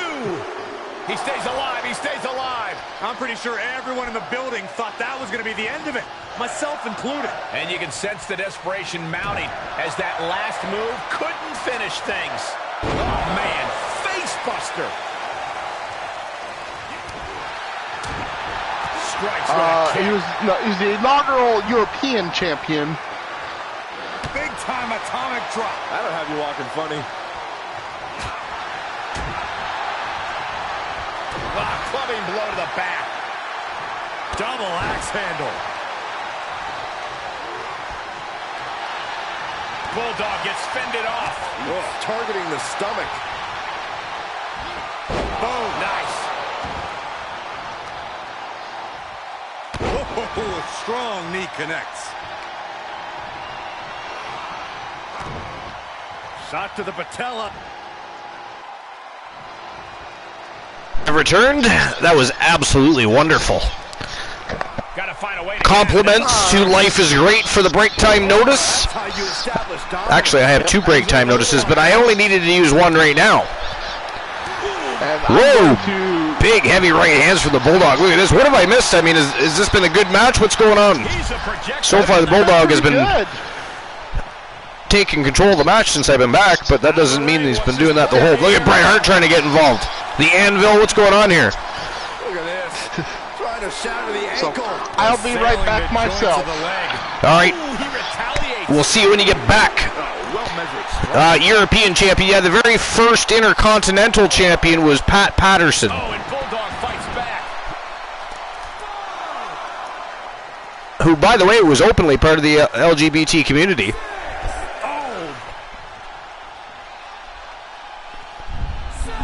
Continues the count, may call it. Got a 7 count going here. The Bulldog jumping back into the square circle to break the count. Doing a little pose down. Getting the crowd a little excited. Excellent ring IQ to see the refs count and return to the ring. Takes advantage of the upper ground. Nice gut wrench suplex by the Bulldog. Wow. The power of the British Bulldog on full display as he plants the A-lister on his spine, but not even a 1 count there. Wow. He still seems so fresh. It's almost unbelievable. The A-lister, an impressive superstar, former multiple-time champion. Challenged the British Bulldog. The Bulldog accepted, and it is go time. Oh! The atomic drop by the Bulldog. Right to the back. And British Bulldog is having his way right now. Bulldog has the A-lister right where he wants. Look at the power. Deadlifts him. The power. Oh, look at this running power slam up by the Bulldog, and he covers him up, hooks the leg. Ooh, that was close. That was close. I think the referee, though, has had some slow counts tonight, I gotta be honest. The Bulldog might be right there. The A-lister looking to mount a comeback here, turning the tides a bit here. Stalking the British Bulldog now. Oh, kick right to the midsection. Ooh, the ataxia. And that is it. That is all, ladies and gentlemen. The winner of the match from Team Snorhawk 64, the A-list, Carlos Hawkins. And I agree, as ghastly it is with Michael Cole, that is the biggest win recently of his career. I wouldn't say of his career, but that is a big win. The British Bulldog just returning, one of the greatest superstars in history, and that is a big victory for both Team Snorhawk 64 and Carlos Hawkins, who is looking to jump back into that championship spotlight. All right, I'll issue the payout for that match.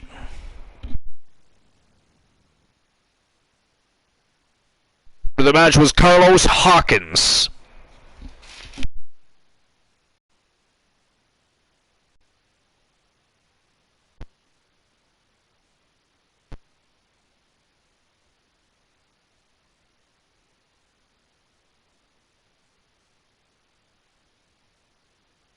Get the next matchup out of the way, and I'll get the betting lines open. Next match of the night. This is for the Archiverse Mixed Match Challenge World Tag Team Championship. And, of course, Team Havoc has challenged Stone Cold Storm, also known as the Trailblazers. It is Amber Extreme challenging Tony Storm, a 1v1. And, again, in the Mixed Match Challenge division, if the champions accept a challenge in singles competition and the title is on the line, they still lose the titles for the entire team. It's not like Amber Extreme is going to become Stone Cold Steve Austin's partner here. 1v1 Amber Extreme from Team Joe Link versus Tony Storm and Stone Cold Steve Austin in the corner. Of course, Finn Balor coming in tow with Amber Extreme. Who do you guys think is walking out the new or retaining, perhaps, Archiverse Mixed Match Challenge World Tag Team Champions? Is it going to be Amber Extreme and Finn Balor, or will Tony Storm step up to the plate and defend those titles for the Trailblazers?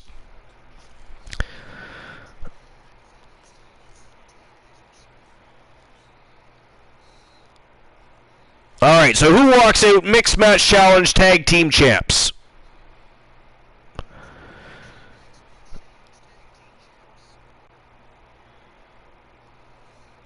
Is it going to be Havoc, or is it going to be the Trailblazers, a.k.a. Stone Cold Storm?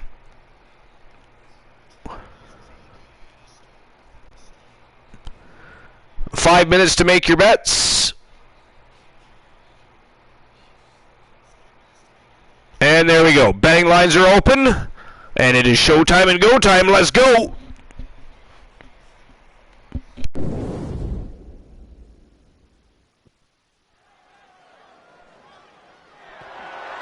The following contest is scheduled for one fall and is for the Mixed World Tag Team Championship. The WWE Universe on their feet. I have returned. Welcome back, sir. Opa Boy in the house. Welcome into episode number 336. Opa Boy, you just made it for the first championship match of the night. It's for the Mixed Match Challenge World Tag Team Championship. Team Havoc versus Stone Cold Storm. This is a 1v1 matchup. Opa Boy, you're probably not familiar with the Mixed Match Challenge division. It's a very diverse division, very deepening division, too. We're getting some immense talent in there. But you can challenge in singles competition or tag team competition. However, if you challenge in singles competition and you happen to be a champion and you lose, you just lost the championships for your team. So it is a very exciting division. It's always interesting and intriguing. Very compelling television, at the very least, is the Mixed Match Challenge division.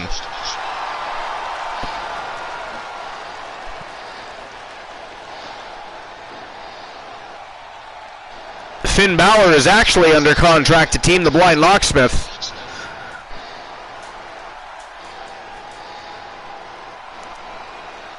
But partner in crime from Team Joe Link.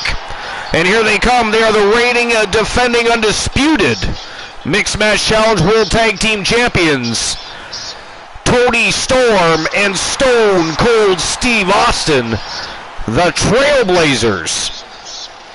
The champ comes into his title, a.k.a. Stone Cold Storm, which the masses refer to them as. Make sure you don't lose. That is the champion's advantage. Really, I don't think anybody calls them the Trailblazers. I think everybody just refers to them as Stone Cold Storm.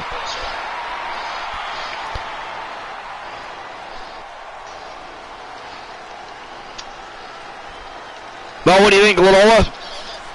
Do you think Storm can beat Extreme and vice versa? I don't know. What do you think? Do you think Amber Extreme has what it takes to beat Storm?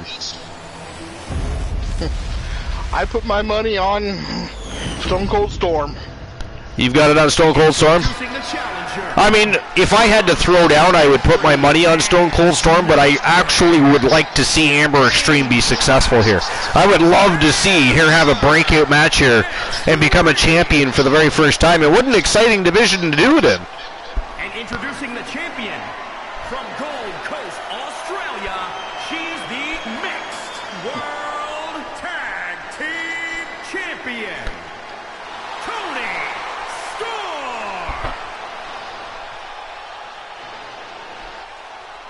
Opal Boy here at the Archiverse, it's like a magician. We never reveal all of our tricks. In some cases, none.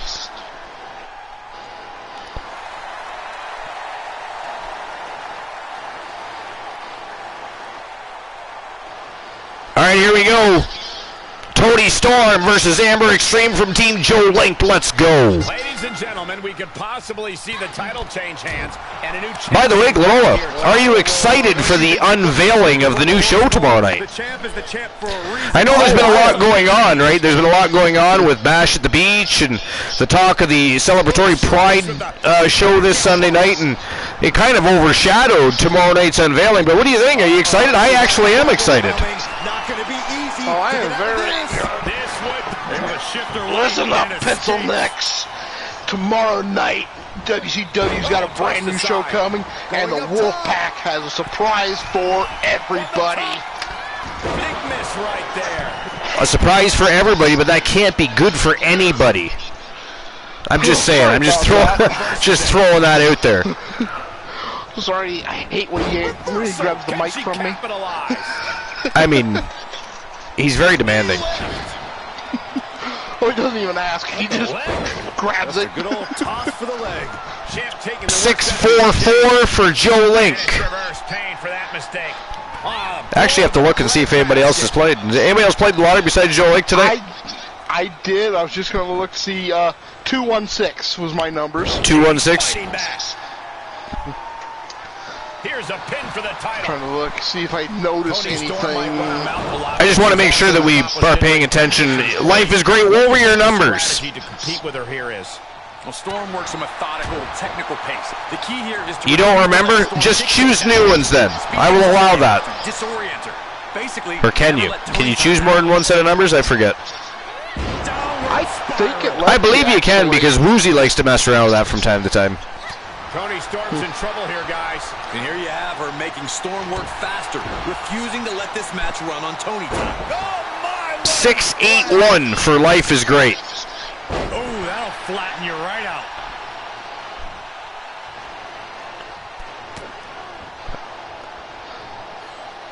Whoa, Toni Storm. She was going, Amber Extreme was looking to execute a back body drop, and Storm backflipped right out of it, and look at that. And she breaks the count. We are this far into Toni Storm Where is this energy showing Amber Extreme why she is the Mixed Match Challenge World Tag Team Champion. Trampling the opposition.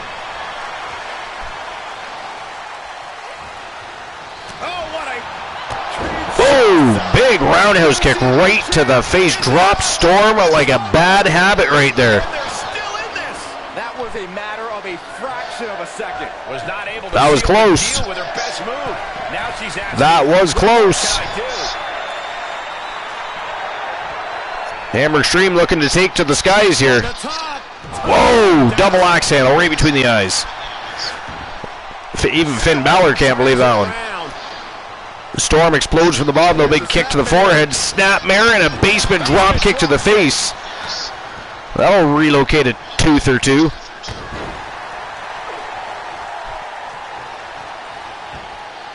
Oh, look at this.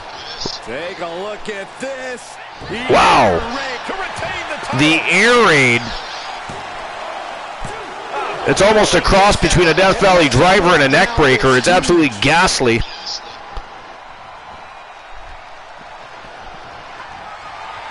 That one's scouted. Black Shuriken, what's going on, my friend? Welcome to episode number 336 in Black Shuriken. As always, wants a joke time. She manages to get control. And he will get a joke time. And finds a counter. All right, Black Shuriken. Why is it always a bad idea to eat a clock? I think you're right. Why is it a bad idea to eat a clock? I mean, aside from indigestion. You doing here, Corey? Look at the torque. There's no escape from the camel clutch. And anybody else wants to answer that question, feel free. Why other than indigestion, which is the obvious answer, of course, why is it always a bad idea to eat a clock? Well, you shouldn't waste time. Oh, Amber Extreme with a big victory. Look at that. Wow. She just beat Toni Storm. Stone Cold Storm has lost their championships, the winner of the match.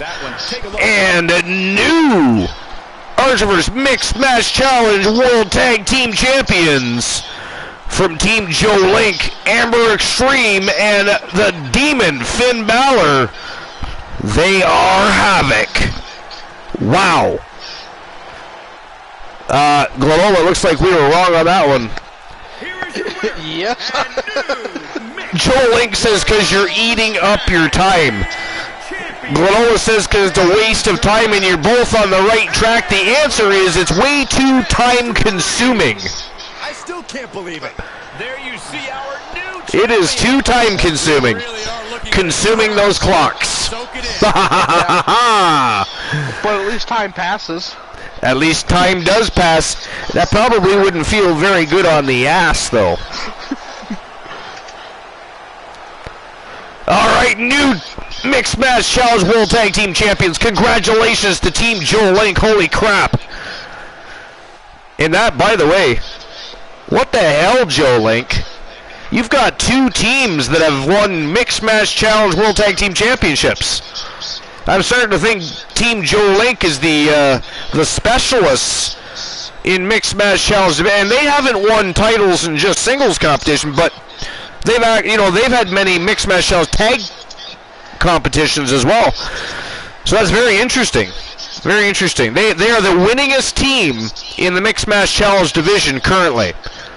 Team Joe Link is. So congratulations to Team Joe Link. And thank you very much for the follow. What does that say? Hold on. I got to expand it. The Family Boss. The Family Boss. Appreciate that follow. Welcome into episode number 336 here at the Archiverse. This is an episode of the Archiverse Wrestle Wars. We're actually just coming off the heels of the single best stream preview in Archiverse history. We're headed towards our next battleground. The next stream preview of 2022, the Archiverse No Surrender, and it is going to be absolute fire. And another follow from WWE 2K22 Godfab. Appreciate the follow. So we've got a lot going on. We've got a lot of things that are coming in the near future. We've got the unveiling of a brand new show tomorrow night, 10:30 p.m. Eastern Standard Time.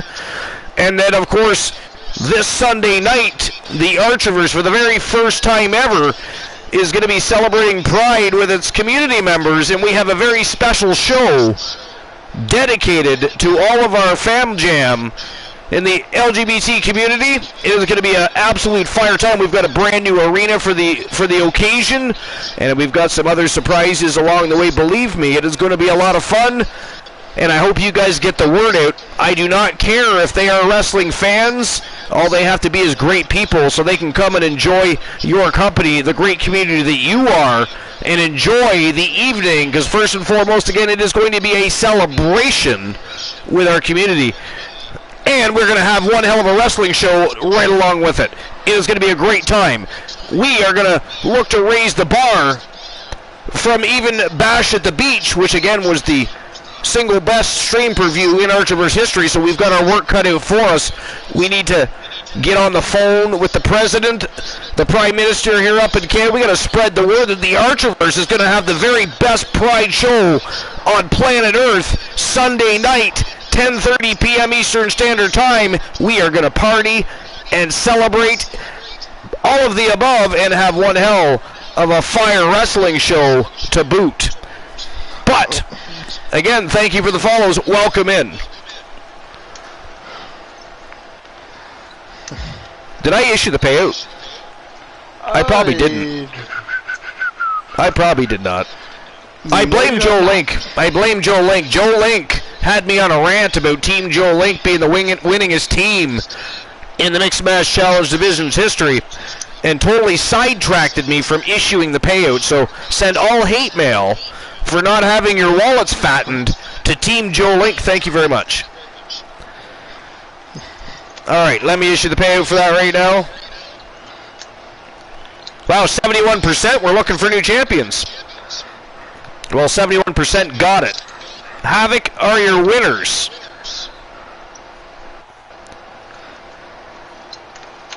All right. New Mixed Match Challenge World Tag Team Champions. Awesome. Congratulations. All right, up next, ladies and gentlemen, this is for the Archiverse Women's Wrestling Championship. It is a fatal four-way contest. We've got Team Dogface clearly involved in this matchup. She is a vixen villain, to say the very least. From Team AMC Me, the Diamond Ashley Marie representing the Coalition. We've got the baddest woman on the planet, Ronda Rousey. And, of course, the reigning, defending, undisputed Archiverse Women's Wrestling Champion, who happens to be a member of the WCW roster at Bash at the Beach. She became the very first WCW member to hold an Archiverse Championship. She's defending that title here tonight, and she's got her work cut out for her, but she is the best in the world for a reason. This is going to be a great matchup, and I'll get the betting line open. What do you guys think? Who takes the championship? What do you think, Laurel? Well, I mean, this is a hell of a match. This is a single fall fatal four-way or an elimination? Let me check. I actually forget.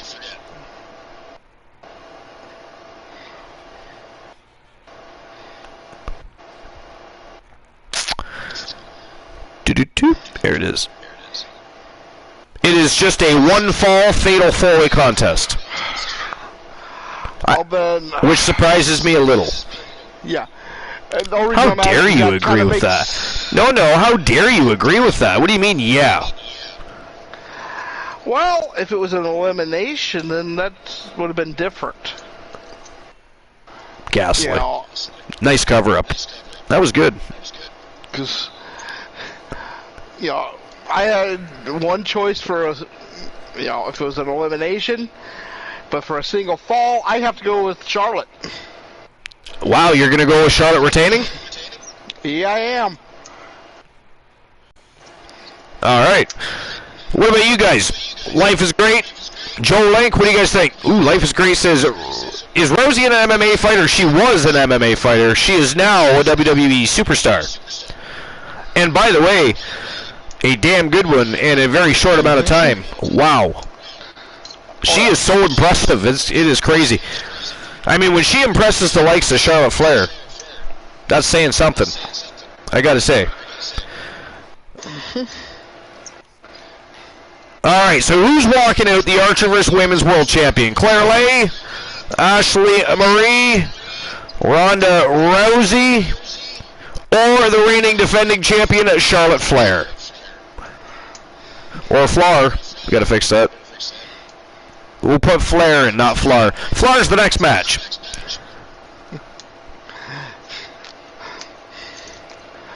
I just knows I'd make fun of them for it. Yeah, well, you know, there's that too. So actually, 5 minutes. I probably wouldn't after that horrendous list. Oh my God, that was bad, wasn't it? Good grief! Like, what were they? Were they drunk when they wrote that? Like, I mean, imagine poor Woozy trying to read that. Oh man. Woozy would have been like, "Fuck it, I'm done." He would have been fucking undone after after Hulk Hogan. All right, here we go. The betting lines are open. Open your wallets, bet your farms. It is showtime and go time for the Archerverse Women's Wrestling Championship. Fatal 4-way. Let's go. Joe Lang says I'm going with Rousey because of her submission skills. Okay, fair enough. That is definitely a good reason. Oh yeah.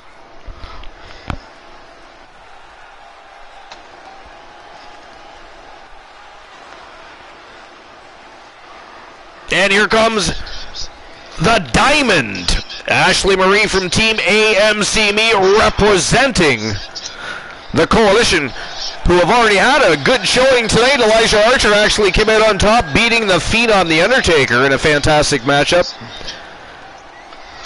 Surprisingly. Unfortunately, apparently Friday night he's going to be back to a dark match. He doesn't get the third match of the night, which is getting at least a little closer to that mid-card status, right? No.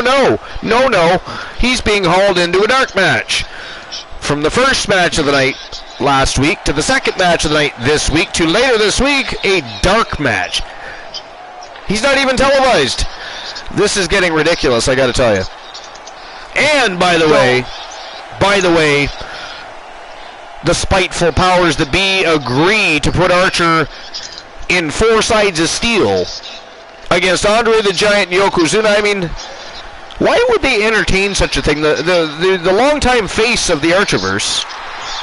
I could see if it was WCW, I could see Vinny K doing that to Archer. I am shocked.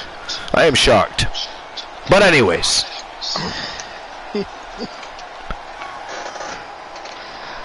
Ronda Rousey. Rowdy Ronda Rousey. Are you a Ronda Rousey fan? I enjoy Rousey, yeah. Okay. I was just curious, because I know you're not a Kurt Angle fan, or at least a fan of the gimmick. And I know you're, there's a few other superstars that, on the athletic side of things, you're not necessarily a big fan of. But so I was just curious about Rousey. I don't think I've ever asked you that before. I do. I think she does good work, and she never did rub me wrong way, as a character or that. And the fact that she got permission from Piper's family to, Right? Not just Piper's family, Piper himself before he passed. He was a huge Ronda Rousey fan. That says something when you got, the rowdy yes, sir. one, behind you. I agree. Opal Boy says sexy. I am, thank you very much, I do try. It's a new suit. You like? I mean, shaved the head today. I didn't much shave. I'm getting a little bushy around the chin, but I appreciate that. I don't know how the hell you can see me. That's a little creepy, I might add. I might have to, can we ban Opal Boy? I'm a little creeped out now. But I do appreciate the compliment, even though it is creepy. Damn it, Glomola. Alright, here she comes. The reigning, defending, undisputed Archerverse Women's Wrestling Champion. She is the queen of the ring, Charlotte Flair.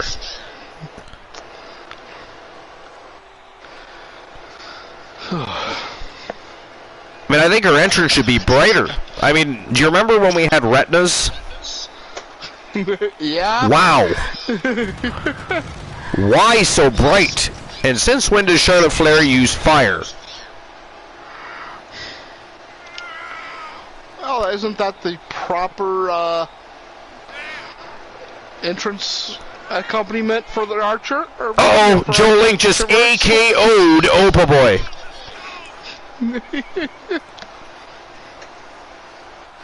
You know, all archer, shows need fire. Joe Link likes the new AKO. What the referee is holding the rope for her? Are you kidding me?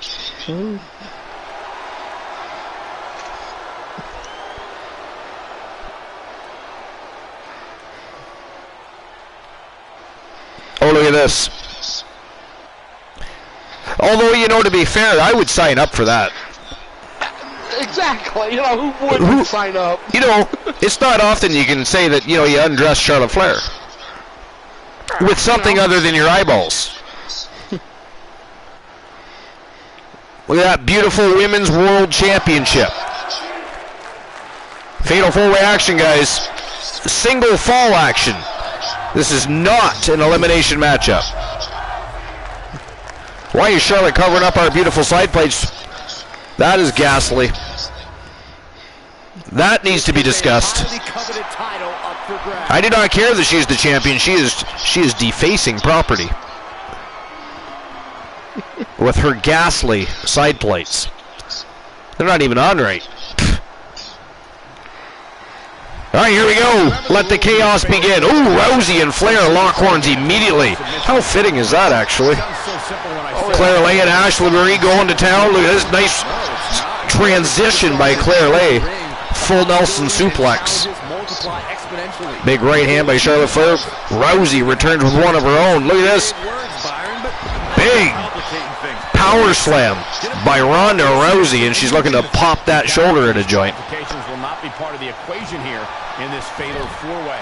Whoa, goes for the moonsault, totally overshoots, and Ashley Marie now going to go on the attack and take advantage of that situation. And Ronda Rousey stomping a mud hole in the world champion. I don't know, Golola, what do you think? Why is it you feel Charlotte Flair will retain here tonight? I mean, so far, Ronda Rousey's all over the champion. She did that figure 8 from anywhere. Once she's got a hold of you. That's just not right. That is true. She can submit you anytime. Just quickly into the cover with the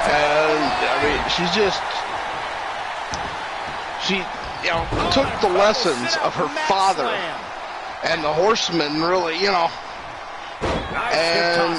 has taken them to whole new levels. Yeah, I agree. Enough already.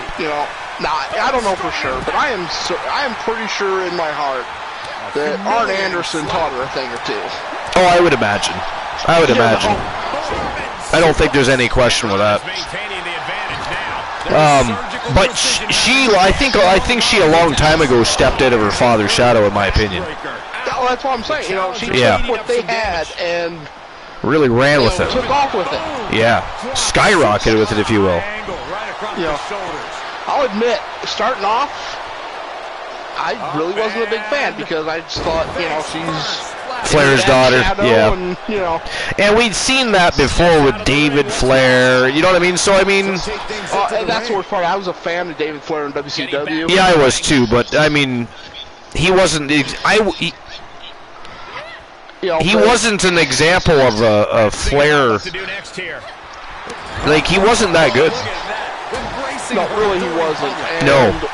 What they did with him, with the whole thing of him attacking Arn Anderson. Scouting Rousey. She responds with a counter. Yeah. He changes the direction of that one. WCW did a lot of cool things. I personally, and I know it was exciting during the time, but part of the downfall of WCW started when the NWO formed, really. Sending a message there. Unfortunately, in some ways, yeah. You know what I mean? Even though we try to overlook that. They were, you know, it was a great faction idea. Oh, absolutely, but it just went way too far and carried on too long as the dominant, you know, force in the company, and then there was more than one NWO, and you know what I mean? It was just. Yeah. And I was Wolfpack, you know, obviously. But, well, I was too, but that's only because I was hoping it would put an end to the whole, you know what I mean? But it didn't. But then you had the LWO, and you had Latino World Order. Yes! You know what, though? That was fantastic, wasn't it? Come on! It was hilarious. Yeah! You know. It just seemed like every promotion was trying to do. No, yeah, absolutely, yeah. Nobody, you know what though? To everybody else's credit, nobody really tried to replicate DX. Although that'd be hard as hell, by the way. At least NWO was just a bunch of thugs, right? But DX, I mean, the things they were doing would take a lot more talent from a group of people to try and replicate something like that. So. Oh yeah, don't get me wrong, you know, 'cause I'm also a big DX fan. But we had this discussion the other night. Yeah.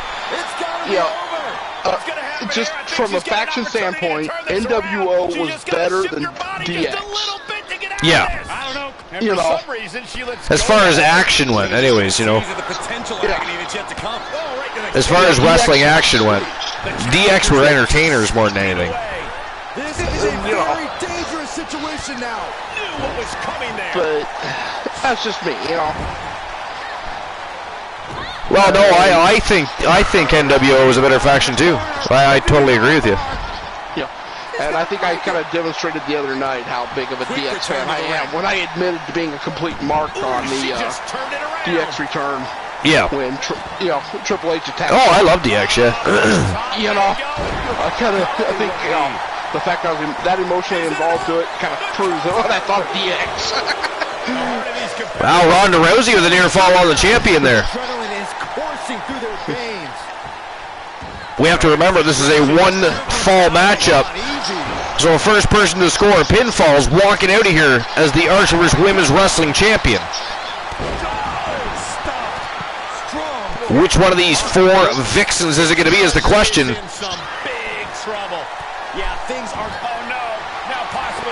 Oh, I think Flair was going to set up for a figure four there, but Ronda Rousey said, no, sir, that's not happening. Oh, she's got a rope break. Damn, she got her leg on the rope. Two count only, tried the pinfall, but it couldn't get it. But I don't know if she'll be able to do it again. And Claire Lay and Ashley Marie still going on it outside the ring. Looks like they're coming back into the squared circle, though. Rousey got countered there. Oh, I gotta quit looking at lists. Stinging kick. Why would you find? Oh, I found another list. Yes. 10 What is it? strongest WWE wrestlers. Another one? Yes. Oh yeah, let's do it. Let's do it. 2022. PickyTop.com. Buy PickyTop. Okay. Why am I scared already? But anyways, let's proceed. Yeah, I just happened to look at one name on there, and the wording on it kind of got me like, oh. But it does say top 10, so this is okay. It's in their order. I'm with you. Number 10, Big Show. Whoa! Ladies and gentlemen, the winner of the match by submission, representing the coalition from Team AMCB, the Diamond, Ashley Marie is your new Archerverse Women's Wrestling Champion. Wow, did not expect that one. No offense to Team AMCB, she is a representative of the coalition, but I was with Glenola. I actually thought that at the very least, I think it was either going to be Flair retaining or Rousey, I thought, was going to somehow find a way to beat Flair tonight. But, wow, it was Ashley Marie picking up the big victory. And that was actually, if it had been an elimination, I was going to go with Ashley Marie. But she tapped out Charlotte Flair. I know, that was That is the most impressive part. Ashley Marie, now a 3-time Archerverse Women's World Champion.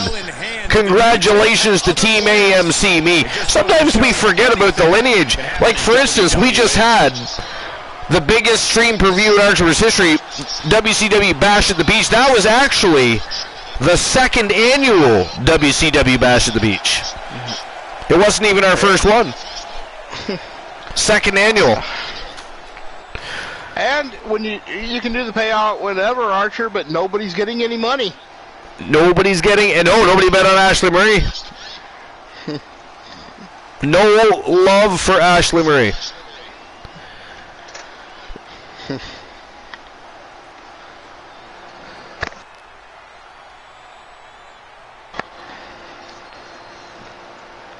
All right. Payout has been issued even though nobody's getting any money. Haha.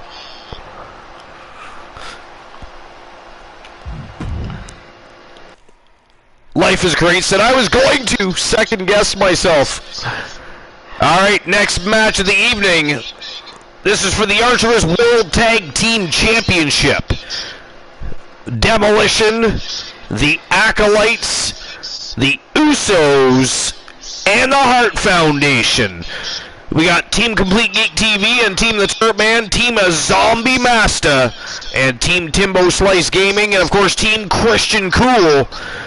And of course, normally you see the Coalition these days feuding with the Usos, but it looks like the Usos have decided to bypass the Coalition, who have been having struggles even getting into the main event or mid-card status these days. They're looking for championship gold, so it looks like for now the feud between the Blood Brothers and the Coalition might be on a bit of a pause or a hiatus, if you will. The Usos chasing those titles. The Hart Foundation, they are the reigning defending champions, putting their title on the line against the Acolytes, the longest reigning champions in WCW history. They would love to pick up the Archerverse World Tag Team Championships and, of course, do the exact same thing on the Archerverse roster. Whether or not they can do that, I don't know. They got some work to do because Demolition, already the longest reigning tag team champions in Archerverse history. So, 2 teams, one from WCW, now with the Archerverse roster, but 2 teams, both considered the longest reigning tag team champions of their brand's history, in the same match, challenging the Hart Foundation. But then you got the Blood Brothers in here. The Usos glow. I don't know. What do you think? That's a hard one. You know, because 3 of the 4 teams are just amazing. And then you have the Usos. You know, the Fiends. I'm just, you know, but, you know, Christian Hart, Bret Hart, you know, the Fart Foundation. The Fart Foundation. But Bret the Wet Man Fart.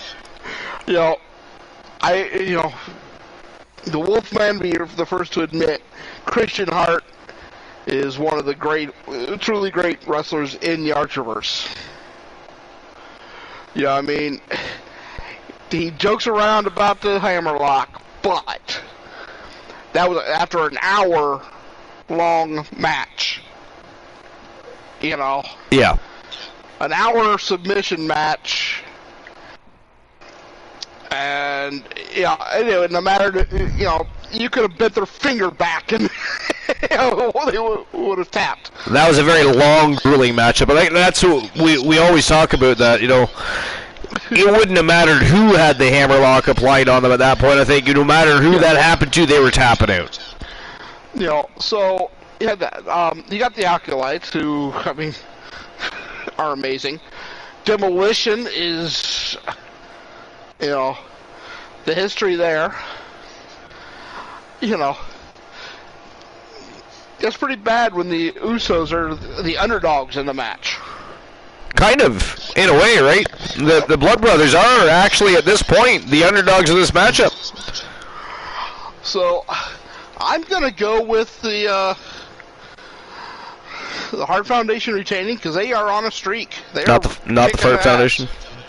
No, I'm going to be honest. I'm going to be serious here. Yeah, this one is actually serious. I am saying the Hart Foundation, retain. Well, we're going to find out right now. Let's go. But yeah, I totally agree with you. And for those of you that aren't aware, you can thank Archer for the Fart Foundation. The Fart Foundation. This is going to be good.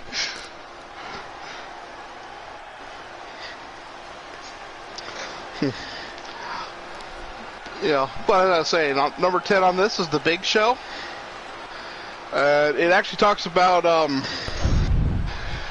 when some superstars revealed their best bench press results. Remarkable superstars such as Cena and Roman Reigns landed between 445 and 465 pounds. Wow. At the same time, Kane, Brodus Clay, Titus O'Neil, Ryback reached around the neighborhood of 525 to 550. The best record belonged to Big E, who pressed 575 pounds. Yeah, he did. They actually recorded that, and I'm trying to remember. Did they show it on an episode of Raw or SmackDown, or was it... I don't remember. It might have been on the WWE Network, even. But and then there was The Big Show, who casually admitted to pressing just 500 pounds for 12 reps. So it doesn't sound like he was trying to max himself. He was just, Yeah, but in the Big Show's case, look at the size of his arms. He has not just a bench press that 500 pounds, but his damn arms. That's added weight. Once in WrestleMania, he pushed over a Jeep driven into the ring by Luther Reigns just by bare hands to show he could move the marginally much heavier sumo like Akibono. Speaking of Team Santa Claus, he fell asleep watching Forbidden Door on Discord yesterday. That does not surprise me. I mean, I had asked him if he wanted to watch wrestling, but it took him a long time to get back to me, and by then, I was already fading in and out. I mean, if I'd already been watching wrestling, I would have been able to watch it. But, I mean, he bored me to death while I waited. It was late. It was late. It was super late, and I got through most of the card. Wow, how dare you just invite yourself onto the broadcast? You think you're the co-host with the most or something? You think of that, I think I still am I? But ladies and gentlemen, we welcome to the broadcast and episode number 336, the mayor of Coolville, and of course the leader of the Coolverse, the captain of the Cool Kids, Christian Cool, better known as Santa Claus. Why? You can blame Joe Link. I wasn't even going to go there tonight, but he quite literally said, speaking of Team Santa Claus, he fell asleep watching Forbidden Door on Discord yesterday. He was snoring loud. And welcome, Christian Cool. Yeah, thank you, Lanola. Good to see you. But, no, I got to, it was Moxley's entrance, and I fell asleep to Moxley's entrance. Life is great. Did you get Christian Hart? That's awesome. The other night, I literally got Elijah Archer. That is hilarious. Actually, I want to see who I'm going to get tonight. I did not finish the pay-per-view, Joe Link. Well, we should watch it when the show's done. That's possible. I got Riddle. Woo! I'm Riddle tonight. Now remember, you can only do it once a day, so you can't repeat. So once you've done it, it is done.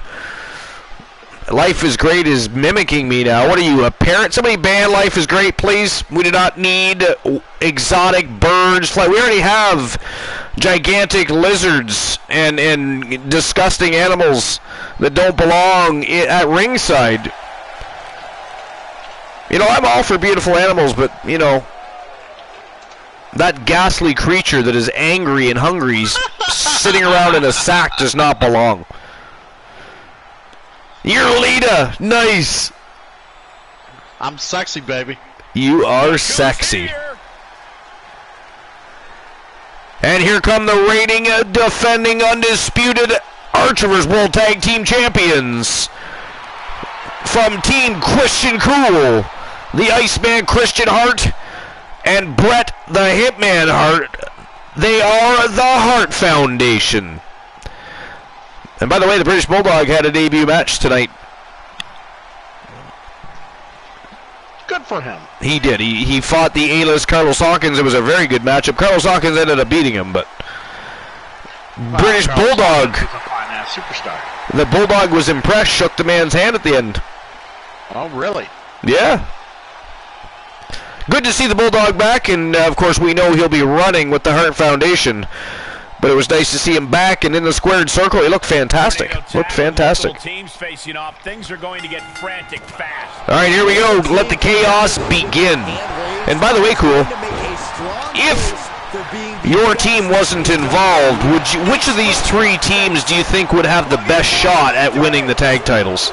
Some superstars are understandably hesitant to exploit the no disqualification. I would say M and his partner. The Acolytes? Okay. This is the kind of match where you need Glenol and I, of course, are siding with the Hart Foundation here, but the W, they need to overcome that hesitation. there's a lot of bodies. So I had to choose someone Well, else. no, I know. I was just letting you know. I was just letting you know who we chose.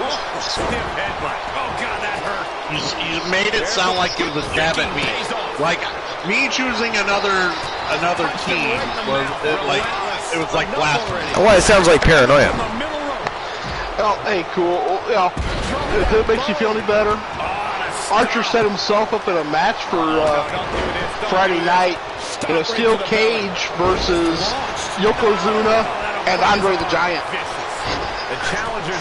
I don't think Archer signed up for that. He is being forced into that. It sounds like you acquired jobber status. How you feel? Jobber status. He went from main eventing to last week. He was the first match of the night. Tonight he was the second match of the night. Now Friday he doesn't get. Does he get third? No. Fourth? No. He goes all the way back, non-televised, to a dark match and being shoved in a cage, literally a cage with two gargantuans. All over a joke, by the way. All over a joke. Into the ring now. He got him. Is he going to lock this in? This isn't good. He breaks it up. I don't know how much longer his partner could have lasted. And Jimmy. Well, I'm sorry to hear that, buddy. Maybe you should tell better jokes. Damn, there is a lot going on in there. Good timing with that. All right, I mean, I don't even know who to focus on right now. That'll turn your skin red. You got Christian Hart and Vader going at it. ZM and Bret Hart. You got Jimmy Uso and Adam Colossus, and then you got Jay and Johnny Brad. I mean, I don't even know who to watch. Is this really going to happen? They're all doing their thing. Right now, no one can. It's just chaos in there. It is. They are not disappointing. All right, to turn it around. How impressive was that? Yeah, I want to watch Blood and Guts as well, Joe. I'm not hearing a bunch of astounding, oh my god, it was awesome, critic reviews about it. What sucked? No one's going off on social media about it. What sucked about Forbidden Door is there was too many people that were supposed to be at that show that weren't, and it seemed like it was incredibly unorganized. Now I know they had to change a lot of things, but it seemed so unorganized, and it was just so lackluster. But you know what? That match with Malachi Black, that was a really good match. That was that was awesome. If they could have done more matches like that, that might have been actually worth watching. You can pretty much skip through most of it and go right to that match. But yeah, like you said, it was a hodgepodge of so much crap. Every match was like a big multi-man match. Yeah, again, and showcase matches until the very end. Right. Another instance where you can't spotlight anybody because they're trying to spotlight everybody. You know, they have a world championship that nobody knows about because all people know about is the TNT title and the tag titles. They overshadow their own legacy, if you will, in what's supposed to be a... Wow! Holy shit! Ladies and gentlemen, the winners of the match and new Archer's World Tag Team Champions from Team Complete Geek TV and Team The Turret Man. They are the Cyborg, Adam Colossus, and the Terror, Johnny Braddock, Demolition. And that makes Demolition, by the way, 4-time Archerverse World Tag Team Champions, and the first time they've been champions since early Archerverse 2.0, so it's been a hot minute. It's been a hot minute. Wow, the Hart Foundation dethroned. It started with the British Bulldog losing to Hawkins, and right into the Hart Foundation losing their championships in this fatal four-way contest. Wow. So congratulations to Team The Turret Man and Team Complete Geek TV. Demolition, once again, tag team champions.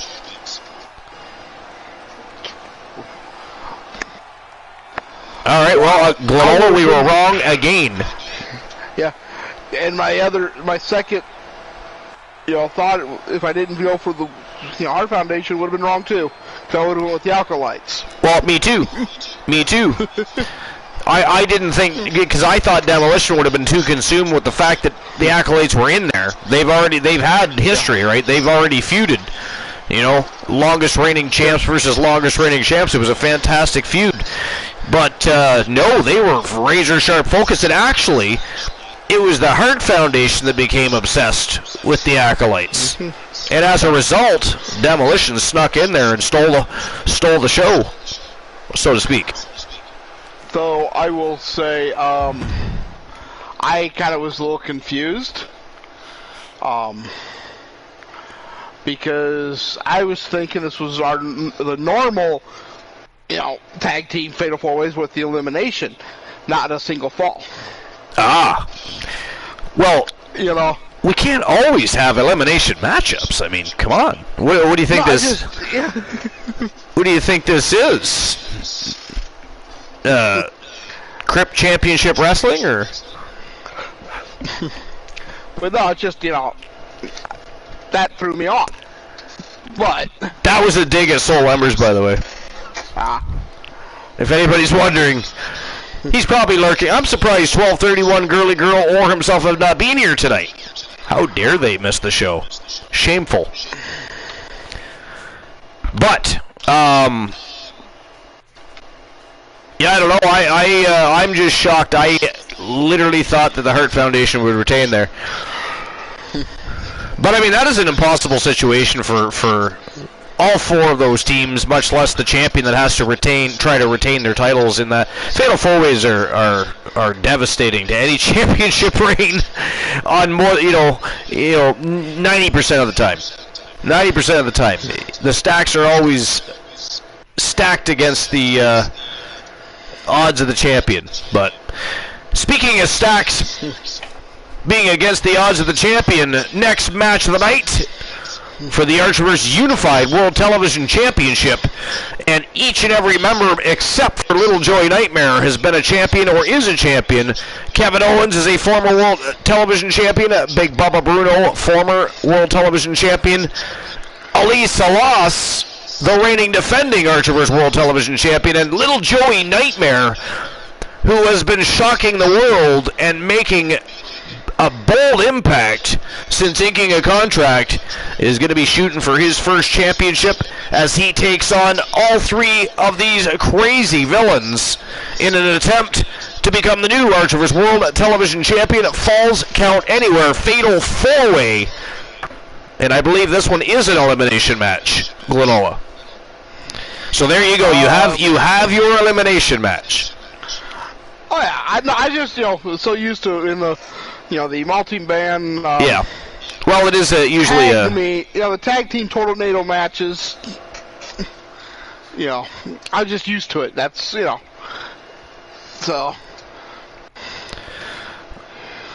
All right. So who walks out the Archerverse World Television Champion? Is it going to be Lil Joey Nightmare?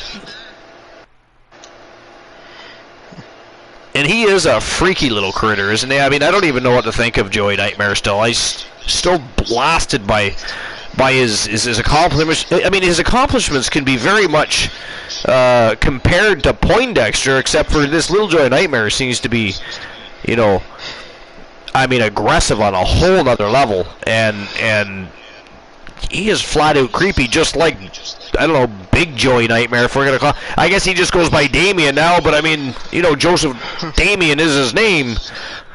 Do you think he'd become? Do you think he'd be upset if we called him Big Joey Nightmare?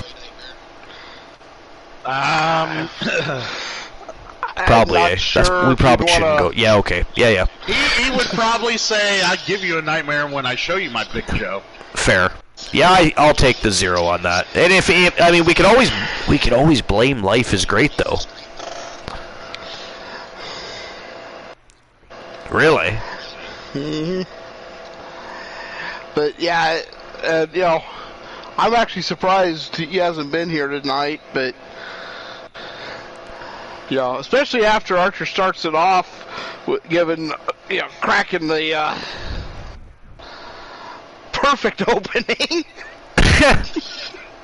Yeah. Thankfully he wasn't here for that one, because again, that would have been an easy 30-minute rant on sexual misconduct. Guaranteed. Compliments of Team Kraken Skulls. So we dodged a bullet on that one. How dare you bring something like that up at the beginning of the show, Glenola, and even if you didn't say it, you could have controlled me. Cool would have. See, he was late. We should blame him, actually. It is Cool's fault. It is Santa Claus's fault. Of course it's my fault. Yeah, I was gonna say, isn't that just standard procedure? Blame Cool? Fair. Okay, guys, betting lines are open. It is showtime and go time for the Archerverse Unified World Television Championship. Let's go. Actually, tonight we got better. We got better? Not butter? No, we can blame Woozy. Butter. Yeah, Woozy's not here. Where's Woozy? Woozy is ill. Kevin Owens is ready for a fight. The other night it was Fam Jam time, apparently, and then tonight he is not feeling up to par. Apparently has a cough he can't control. Hopefully he gets it under control. I know how bad that can get. Yeah, that sucks.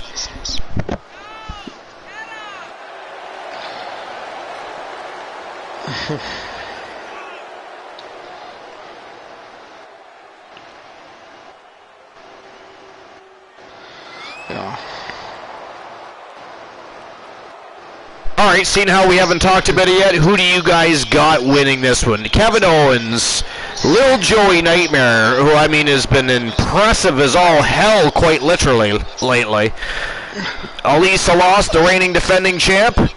I mean, Big Bubba Bruno, the former champ. I mean, I'm going with Little Joey Nightmare. You're going with Little Joey Nightmare, you really? Yeah. Okay, well, I mean, I gotta be honest, it is kind of hard to bet against him after what we've witnessed in the last couple of weeks, but really, though, you got Big Bubba Bruno, Kevin Owens, Elisa Loss, who's very impressive himself and is the reigning defending champion. I know Big Bubba Bruno is the Andre the Giant World's Heritage Champion.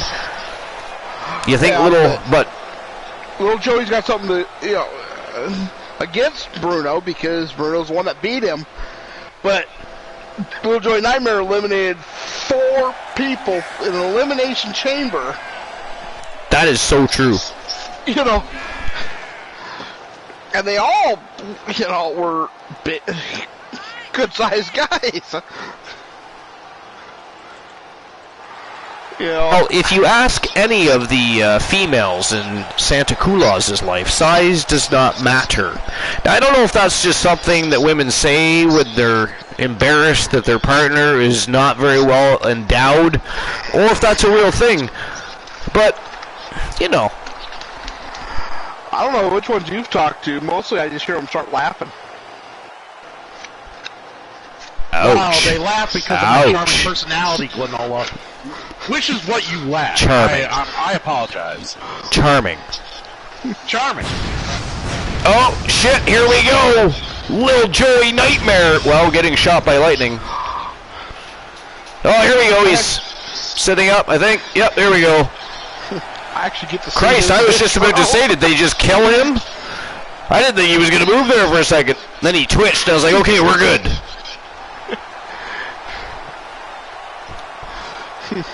Lil Joey Nightmare from Team Crackin' Skulls.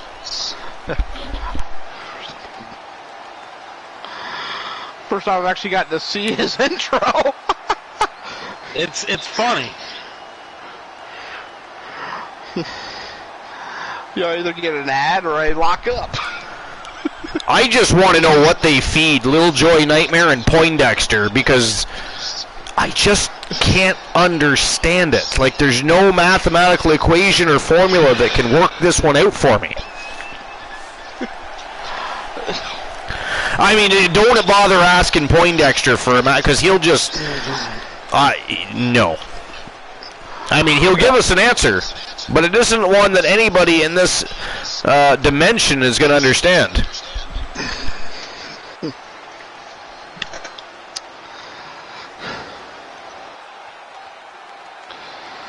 Yeah, he always did prefer his books. And there's the reigning defending champion, Ali Salas, from Team the Pharaoh Axel Ishtar.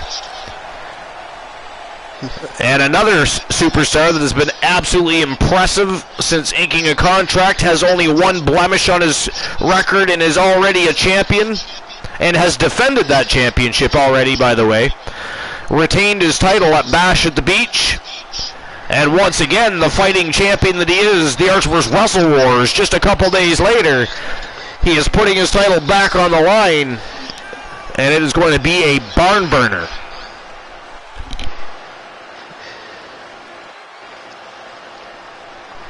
I have to say, Archer, this guy looks mightily impressive. I might actually have to change my vote. Wow. Team Christian Cool is actually impressed by something. I'm scared. Between Lil Joy Nightmare being out there and Team Christian Cool being impressed by another superstar, I feel like the end of the world is approaching. It feels apocalyptic to me. I'm a little worried. I'm concerned about the remainder of the show. The remainder of the show. Are you all right, Christian Cool? Do you need medical attention?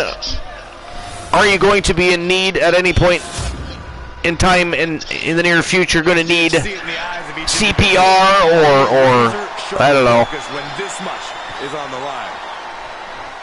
adrenaline shot? I don't know. You're well. You're okay. I'm just glad you only mentioned CPR. You did not mention mouth to mouth. Well, I mean, there's always the Heimlich maneuver. Yeah, you just grab me from behind. I know how it is. From behind, baby. I'm gonna grab all that lovin'.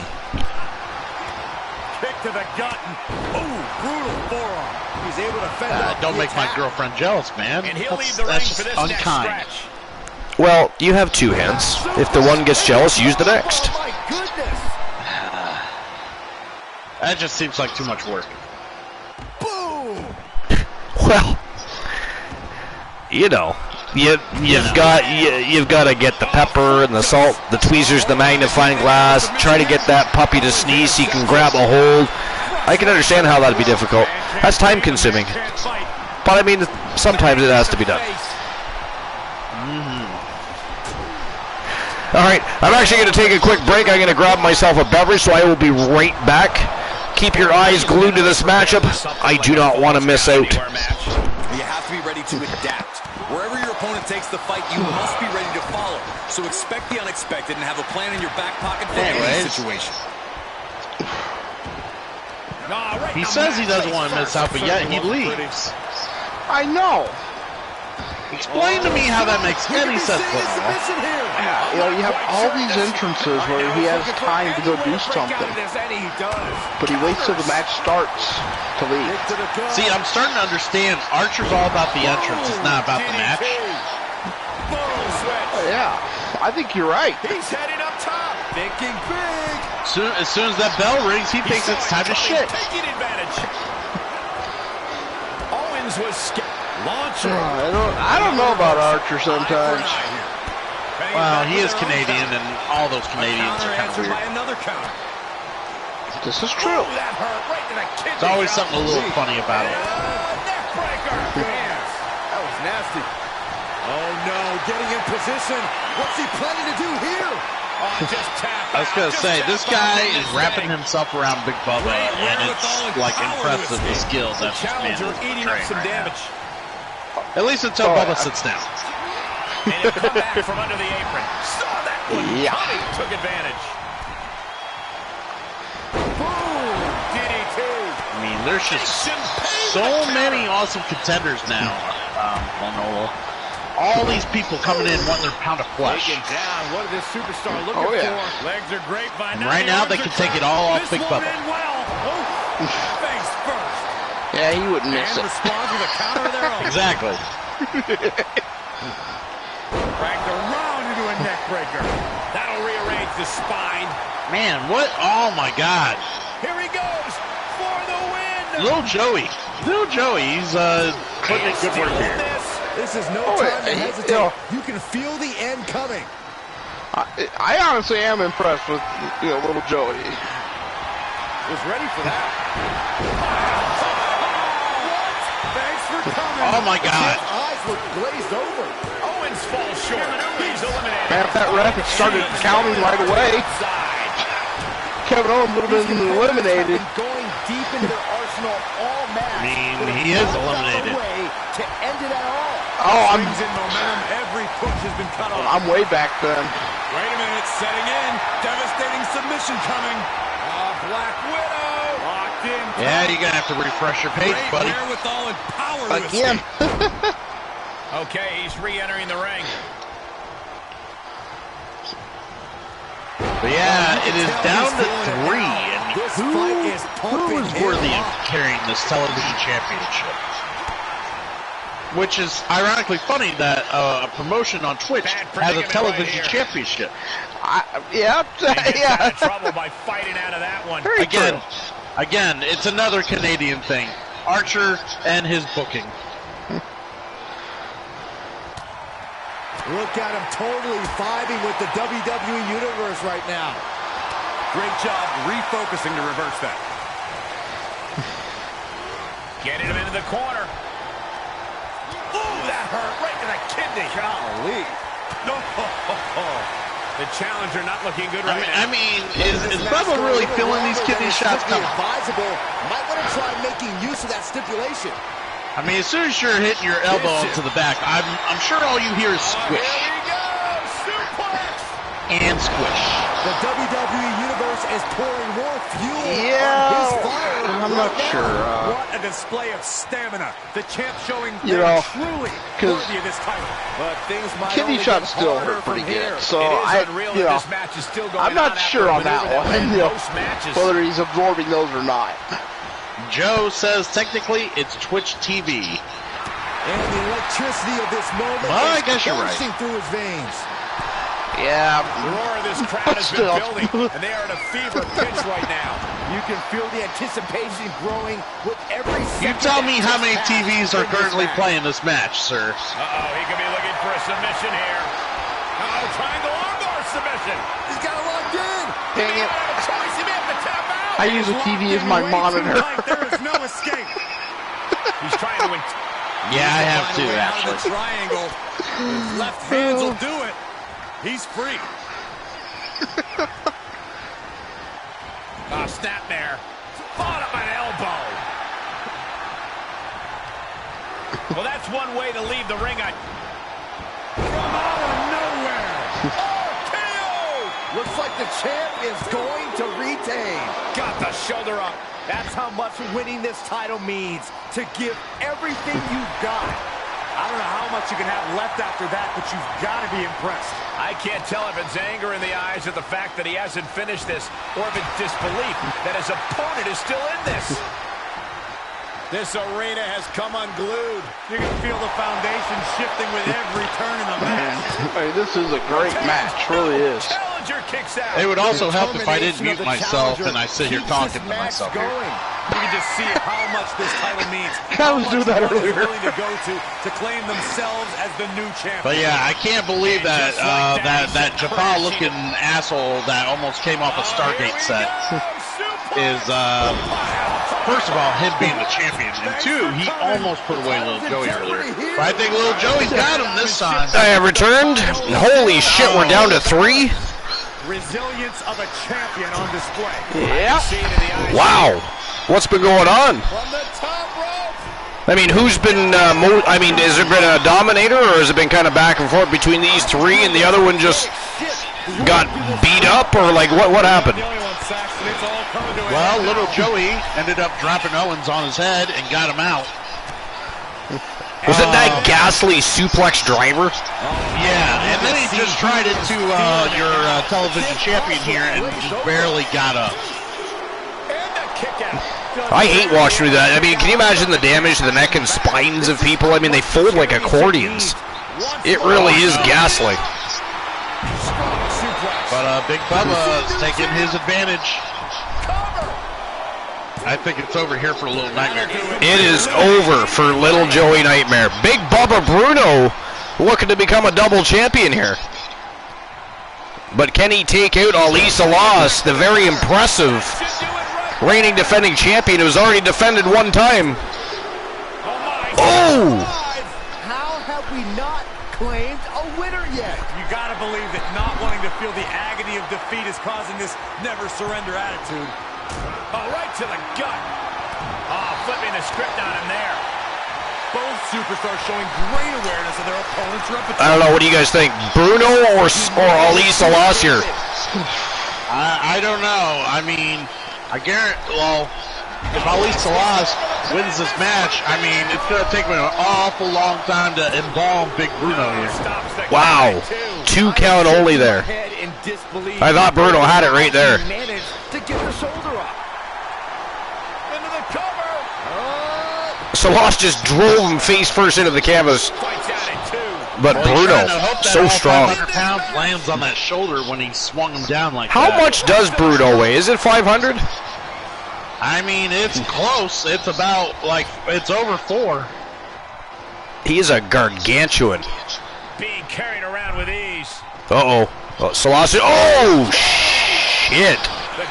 I was just going to say the champ in trouble. He just went for a big ride. Wow. He kicked out. Again, Bruno not able to keep the champion down. This is crazy. Oh, yes, he snuck out the back door. Oh, and he ate the steps. Well, I bet you that wasn't part of the game plan. Big gut wrench suplex there.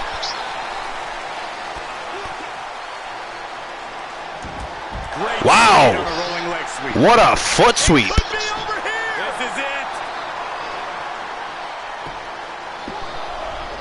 I don't know where that ref's trying to do, but he should have been counting a lot sooner. No kidding. I would say Salas just got screwed over by terrible counting. He eludes the contact. The only thing I don't like about Ali Salas is he has his own version, and he even calls it the AKO. The Ali KO. That is not even funny. Evades their offense. That is not funny. Oh!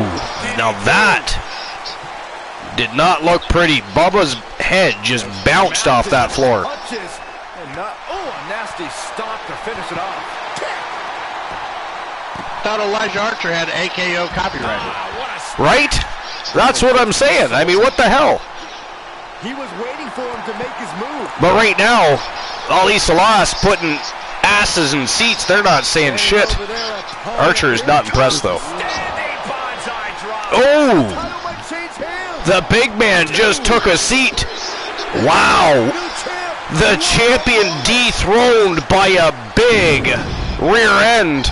The winner of the match, ladies and gentlemen, and new Unified Archerist World Television Champion, and now a double champion from Team Soul Embers, BB King, the Samoan Lion, Big Bubba Bruno. Well, unfortunately, that ass was in a seat. Just he happened to be the seat. Oh, I mean, Did anybody check underneath the ring to see if Ali Salas's lungs were under there still? I mean, holy shit. I think they bounced out of his body and under the ring. Another begins. All right, I'll issue the payout. Big Bubba Bruno was the victor.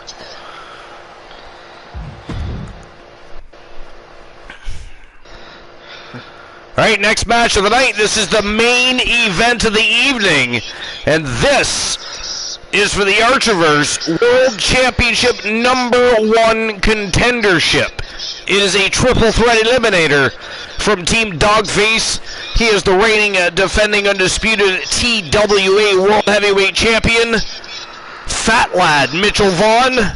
From Team Almighty Exotic, the 9th wonder of the world and the former Archiver's World Heavyweight Champion, J.R. Jack. And of course from Team The Ornery Knight, he is the former TWA and Archiver's World Heavyweight Champion.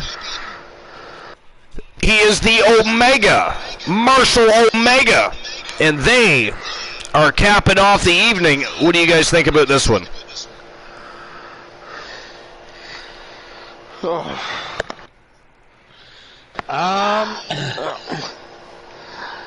right, yeah, I'm not muted. Okay. He actually had to test himself there. Yeah, I was. Glenola was doing it earlier. Wait, the mic's down. Okay. Yeah, Glenola was doing it. But if you go back about an episode or two, I talked to Glenola, I don't know, for probably 5 minutes one night, and I was muted the whole time. Luckily, Glenola was reading something off, so it didn't really matter. Nobody noticed, but yeah, I was talking to Glenola for 5 minutes, and I was muted. And that happened more than once.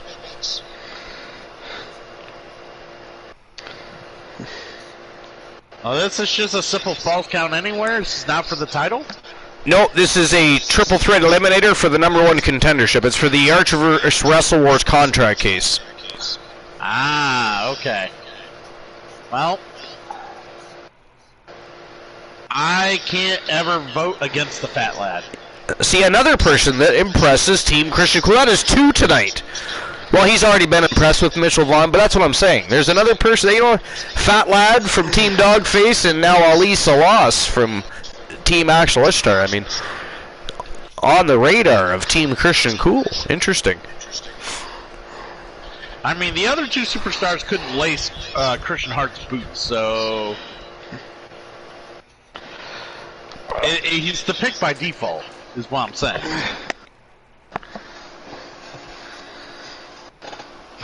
Well, I have to go with Omega, you know, Team Honorary Knight. Man, J.R. Jack's been so impressive.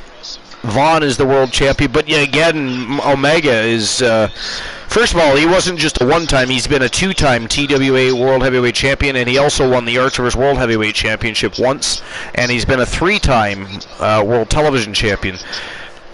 It's hard to bet against Omega, but again, Vaughn and Jack been so goddamn impressive lately. I don't know. I don't even know where I'd put my money on this one. I guess if I was forced, arm twisted, I gotta go with Omega.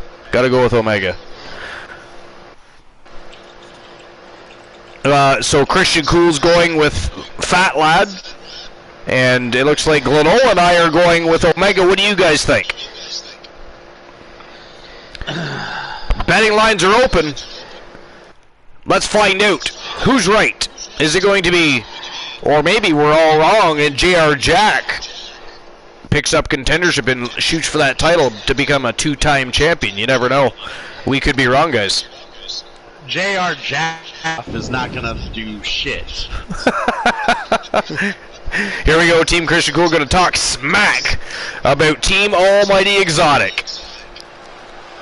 And by the way, Christian Cool, did you see the Archiverse is going to have, for the first time ever, a celebration of Pride this Sunday night? Oh, and what's this entail? This entails a celebration of Pride. I mean, I thought that was fairly... yeah, the Pride stuff, I did see that, yes. I was going to say, I thought that was... You thought I was talking about something different. Yeah. Do I have that much on the go that you automatically assume I've got something else in the works? Am I that bad? Yeah, I do usually. Fine. I will also be streaming that night. I'm not sure if we're doing yet. I might be. It depends if I can get Damon up here. I might do the 2-player thing with Damon. I might do the solo gaming thing. I haven't decided, but well, at least we know we will. At least we know we will have a destination. There you go. It's been a hot minute since we raided the Coolverse. We've been trying to share the love. We even who was it? We got General One Volland the other night, and it's been a hot minute since we got him. We were able to jump in on Zombie Master's DJ stream the one night. So we've shared the love a little bit. It's been a hot minute, so I think it's time that the Archiverse pays a visit to the Coolverse. It's only right. Takes a return. Robo-cool. Why am I Robo-cool? Robo-cool. Oh, yeah. So here and there. You're roboting. You are robotic right now. Why am I robotic right now? I don't understand. I don't know, but yeah, you're roboting pretty bad. Alright, I plugged it in and out. The backer? Don't sound any better to me, but what do you think, Archer? No, it doesn't. And it just started like a minute or two ago, so whatever you changed or did something, it just... it's... the PS4's downloading shit right now. Well, that's why. Yep. That's what it is. Alright, there he is, the TWA World Heavyweight Champion, Fat Lad Mitchell Vaughn, from Team Dogface, straight out of the Doghouse. I mean, you kind of sound robotic on my end, too, but that also, like I said, it's the download.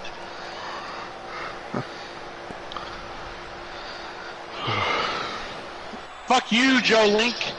You still sound more human than you. Fuck you, Joe Link, he says. It's what he gets for calling me out, falling asleep at Forbidden Door last night. It was only me and him. Only me and him. And he's just like, oh, I gotta let you guys in on this. Guy can't keep a secret. He called your ass right out. He did. He did. The Omega. Trying to download the new Fall Guys update.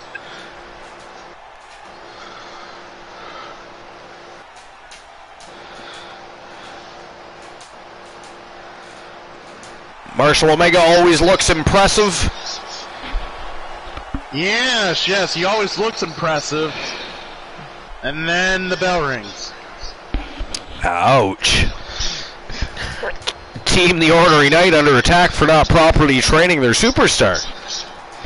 Even though he's a multiple former time champion. I've seen some of the people he's beaten for those titles. Need I remind someone that the Ornery Knight's Marshall Omega once defeated the Iceman Christian Hart for the TWA World Heavyweight Championship, sir? He won that through a very, very ill attempt defense by Christian Hart. He should have done it. He was not ready, and Marshall Omega took advantage of that. Did you hear that, Glenola? Yeah, No. he almost sounded like Archer trying to defend himself. Hey! No. How did Archer get dragged into that? Yeah, how am I Christian Hart even remotely in the same category as Elijah Archer? You take that back to normal. Yeah, you take that back. Archer's been taking enough abuse lately. I said you almost sounded like Archer trying to... But he's also giving his opponent a chance. You're saying I don't sound quite like a bitch. Oh, thank you. did anybody else just watch Marshall Omega basically flapjack himself into the canvas?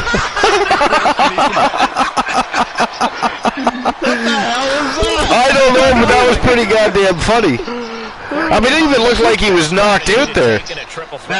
Now, to concur on what I was trying to ill-attemptedly say earlier, Marshall Omega could not beat Christian Hart on his best day. There's no way, no how.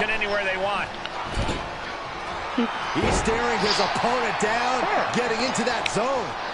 So far, JR Jack has played it perfectly. I mean, he's got his licks in, but he's been kind of, I mean, right now he's getting, you know, beat up by Kevin Owens. But before that, he was kind of like biding his time and just being patient while Omega and Owens went at it.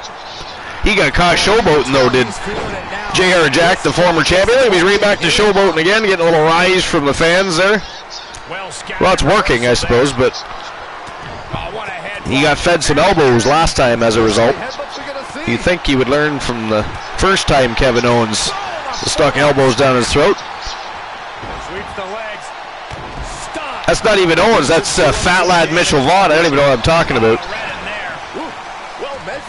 I got Kevin Owens on the brain because he was in the last match and got eliminated. And first, I was so shocked that I come back and Owens is gone from the match and was eliminated first. Good thing Dogface isn't here. He'd be offended. Correlating Mitchell Vaughn with Kevin Owens. They do have similar styles, though. Leaving himself open here. Now, guys, I can't think of a worse place for him to be. Oh, God. That they do. Very nice.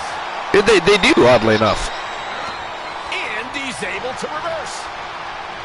The sound of this crowd is... Who do you think is fatter, Fat Lad or Kevin Owens? You know what's fatter? Marshall Omega's lip is fatter. Owie. Oh, yeah, it is. Whoa. That was ghastly. I mean, you know how much he likes to take in the face. Did those two forget about Jack? Like, they've, you know, hit Jack a few times, but Jack is pretty much unscathed at the moment. Oh! Jesus Christ, a double cutter.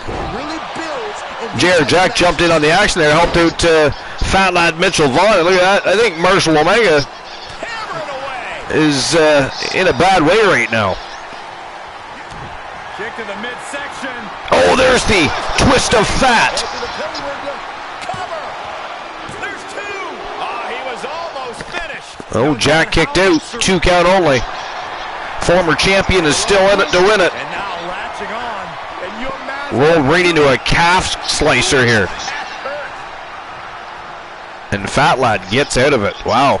middle rope. A missile drop kick from the middle rope. And he's just flaunting his skills now. He's looking Nice block by JR Jack. Fat Lad went for that missile drop kick again. The human torture rack. At the mercy of Marshall Omega now. Big lefts and rights from JR Jack. But Marshall Omega fighting back. Wow.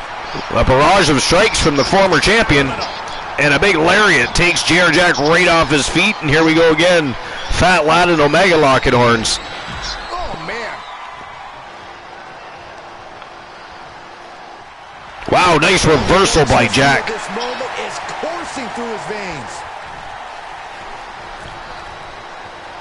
For the backslide driver. Whoa! Nice move by the former champ. Fat Lad powered into that one, though. In shock. What's it going to take to keep this guy down? I mean, he just basically threw Jack with his legs. He really did. Yeah, he did. A lower center of gravity than you would expect. Right? Look at this. Almost built like a woman. The Omega Clash. And that is it. That is all for Fat Lad Mitchell Vaughn. It is down to Marshall Omega and JR Jack. One of them is going to be the Wrestle Wars contract case holder and be the new #1 contender to the Artemis World Heavyweight Championship. This is ghastly. Well, we know Christian Cool was wrong. Now we just got to find out if Glenoa and I were wrong. Oh, you loved to rub that in, didn't you? Well, I mean, it had to be noted, documented. The audience could have figured that out on their own. You felt the need to highlight it. I was, well, You have to highlight the important information. You don't want people to miss the information, or maybe they just joined in and they weren't really aware of what's been transpiring. So I just have to bring them the information so that they're well informed while they watch the show. It's just a thing of it's just a.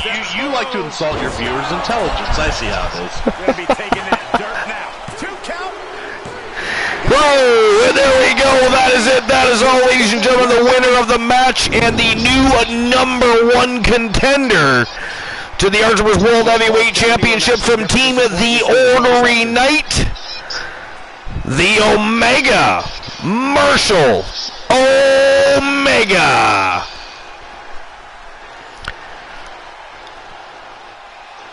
Wow, the night flew by. I mean, nobody wasted any time tonight. They went right to battle and got business taken care of. That's crazy. And I don't have any dark matches scheduled after this either. So unless somebody has an idea, that's pretty much it for the night for episode number 336. Because I believe Glenola wants the matchup between Archer, Yokozuna, and Andre to be the dark match main event of Friday's show.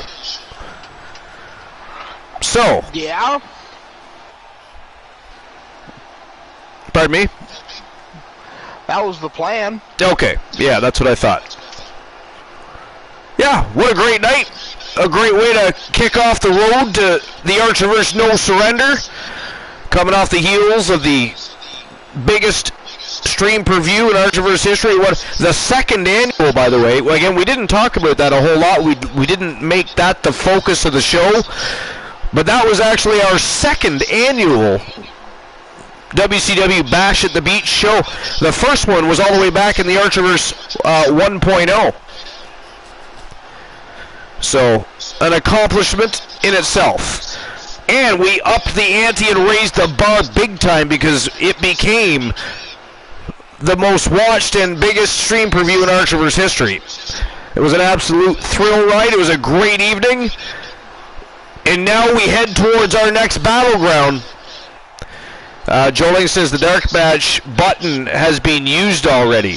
Yeah, you can only use that once a night. Why? What were you suggesting? I mean, if it's a quick match, we could have our arms twisted. If it's going to take a match that's going to be like a whole half hour, the video production truck is going to fade to black because we have wrestling to watch on Discord. I think Joe Link was doing the same idea I had, but I wasn't going to do it for tonight just because Omega, just went through the match, and Christian and Cool had a tough match. But of Omega and Cool, since Cool was saying how Omega couldn't beat him on his best day. We could always, if we really want to have a go-home happy match, we could have round number 2 of Little Joey Nightmare and Poindexter. Everybody loved that last time. What a match that was. That was hilarious. Oh my God. But it doesn't matter to me. It was a great show, so I'm happy with what is.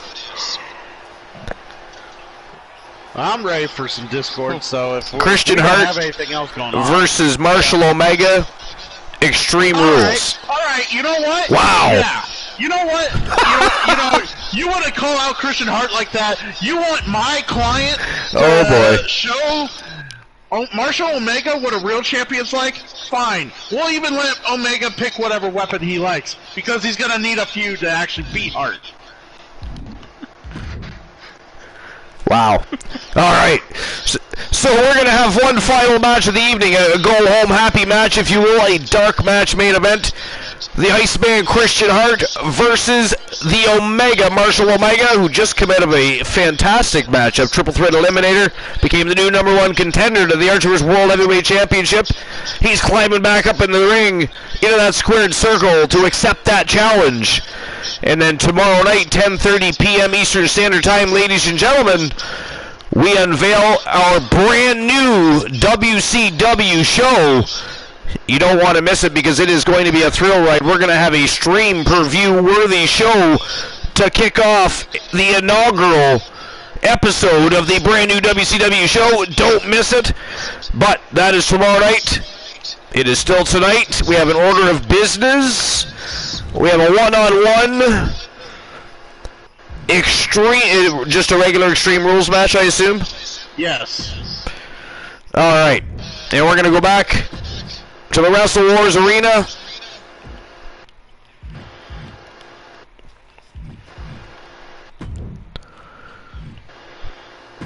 All right, here we go. The Iceman Christian Hart. Wait a minute. We can't do him dirty. Wait a minute. It's Extreme Rules. I can't send his posse out with him. Oh, that is tragic. He doesn't need him. He doesn't need him. That's the spirit. Versus the Omega, Marshall Omega. Let's go. Go home happy match time. Christian Hart would fight for the title, but any title held by Omega is not worth the time. Does anybody want the betting lines open for this one? I'd almost pay for this one on my own. Free of charge. Let me open that puppy up. Let's see who thinks who is going to win this matchup.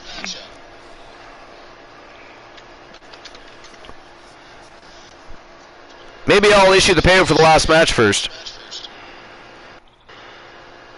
Could do that too.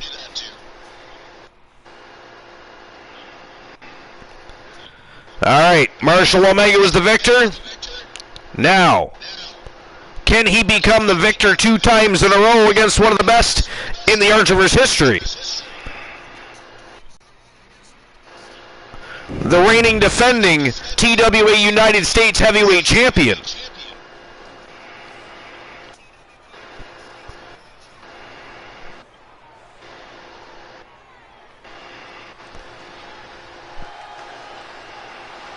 All right, who walks in with the W, Omega or Hart?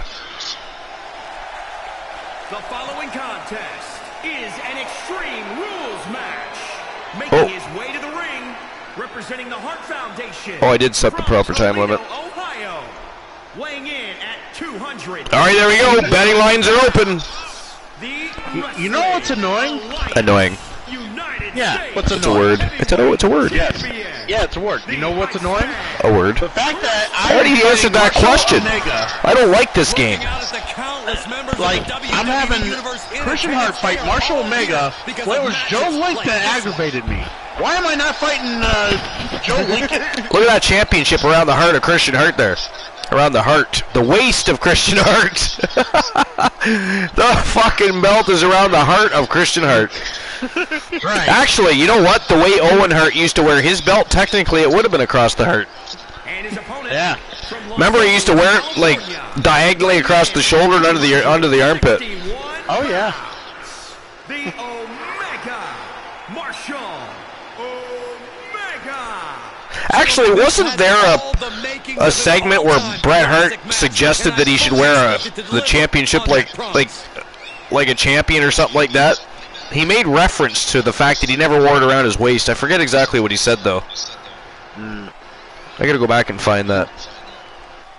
It was like a segment in the middle of the ring. I believe Owen Hart at the time was like the European champion or something. A man who always considers himself Maybe it was Intercontinental, I don't know. An uncrowned champion. He wants to show exactly why here tonight. By the way, Christian, Gunther would like to elevate his status as a wrestler and face John Cena.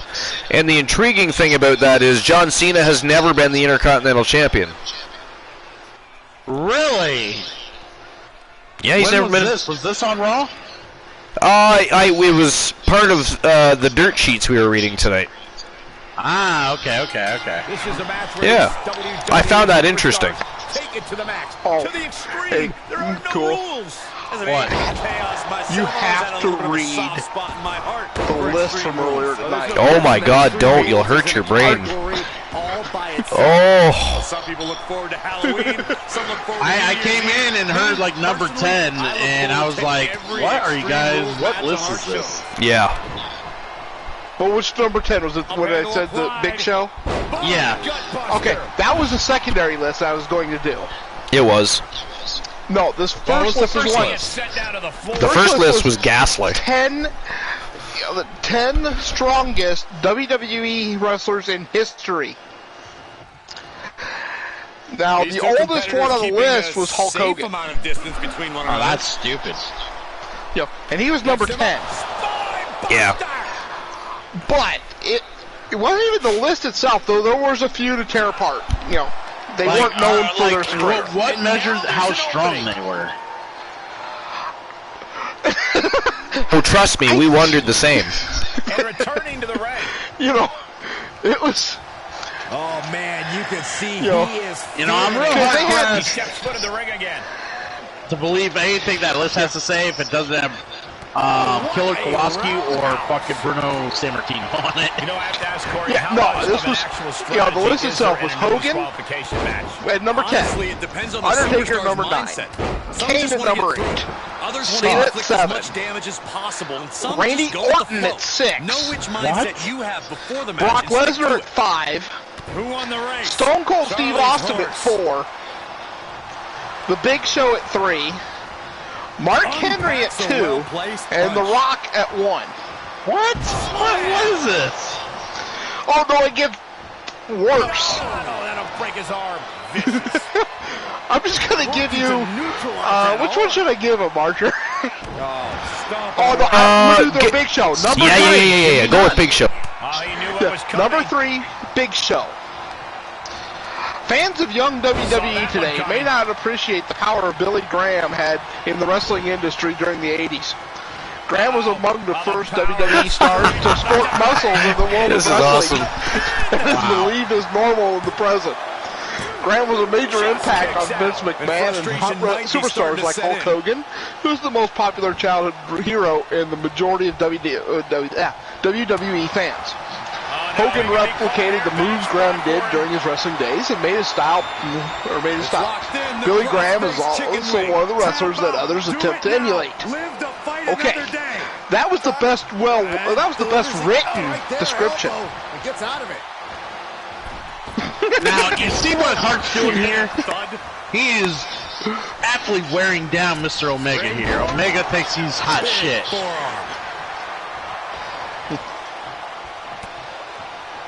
Yeah, that, I don't know, like, every time you guys do a list, I wonder where the fuck you guys get your sources from.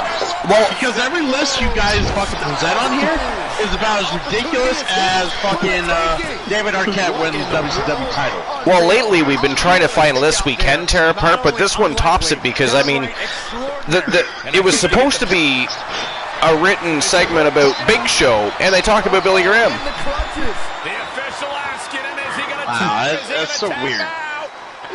Oh, what was it? Or for Stone Cold. Stephen James Anderson was birthed in Austin on December 18, 1964. Austin got the surname Williams from Ken Williams, his stepfather, whom he married in 1968. Showing a lot of fortitude. He married his stepfather. At 4 years old. I'm 4 years old. absolutely no I mean, I think they were drunk when they wrote that. I swear to God. Like, how did you not catch that in the, editorial phase of your article? I mean, I don't know, but Omega's catching a bat straight to his back. yeah, that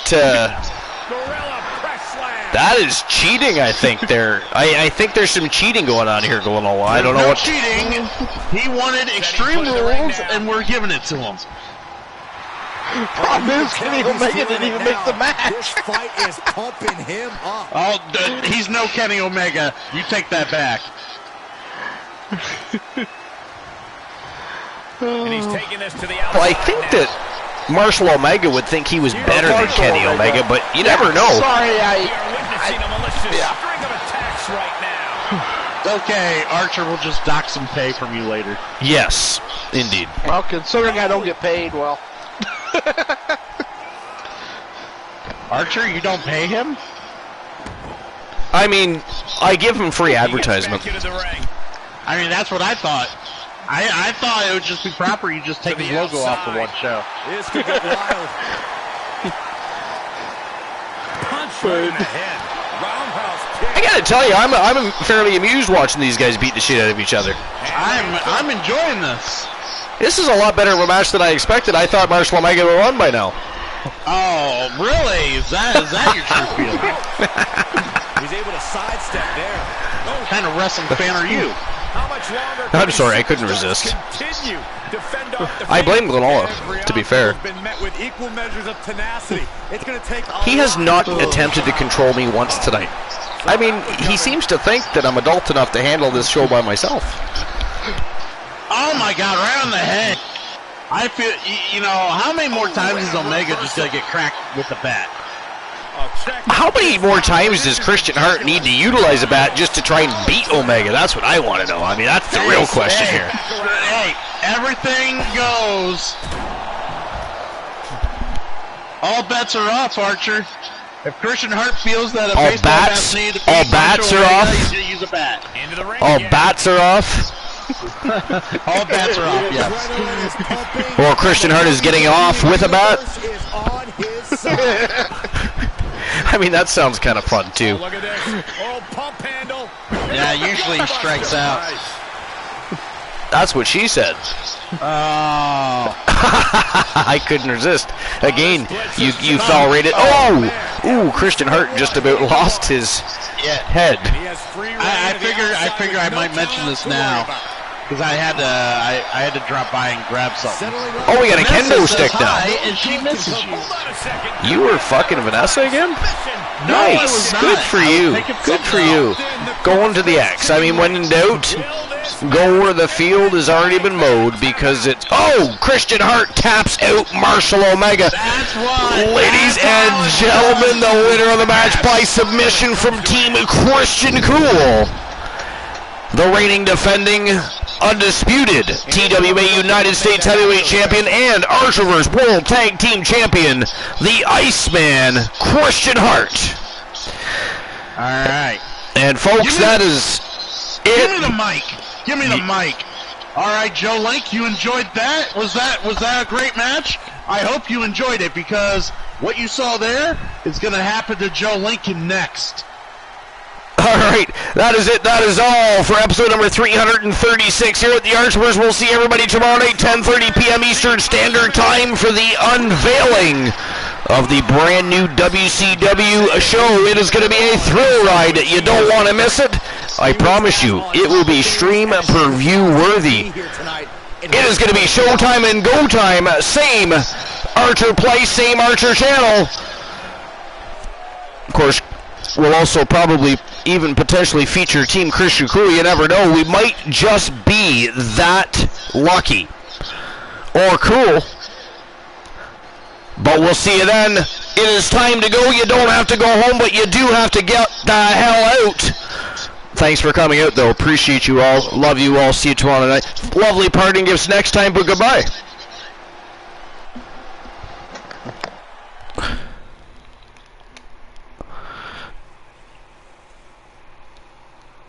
Well, just a small little raid tonight. It was a slow night, but I can't complain. I mean, well, not just that, it's Wednesday. The only reason I still stream Wednesdays is because it's still better than Mondays. It's ghastly. Mondays are ghastly.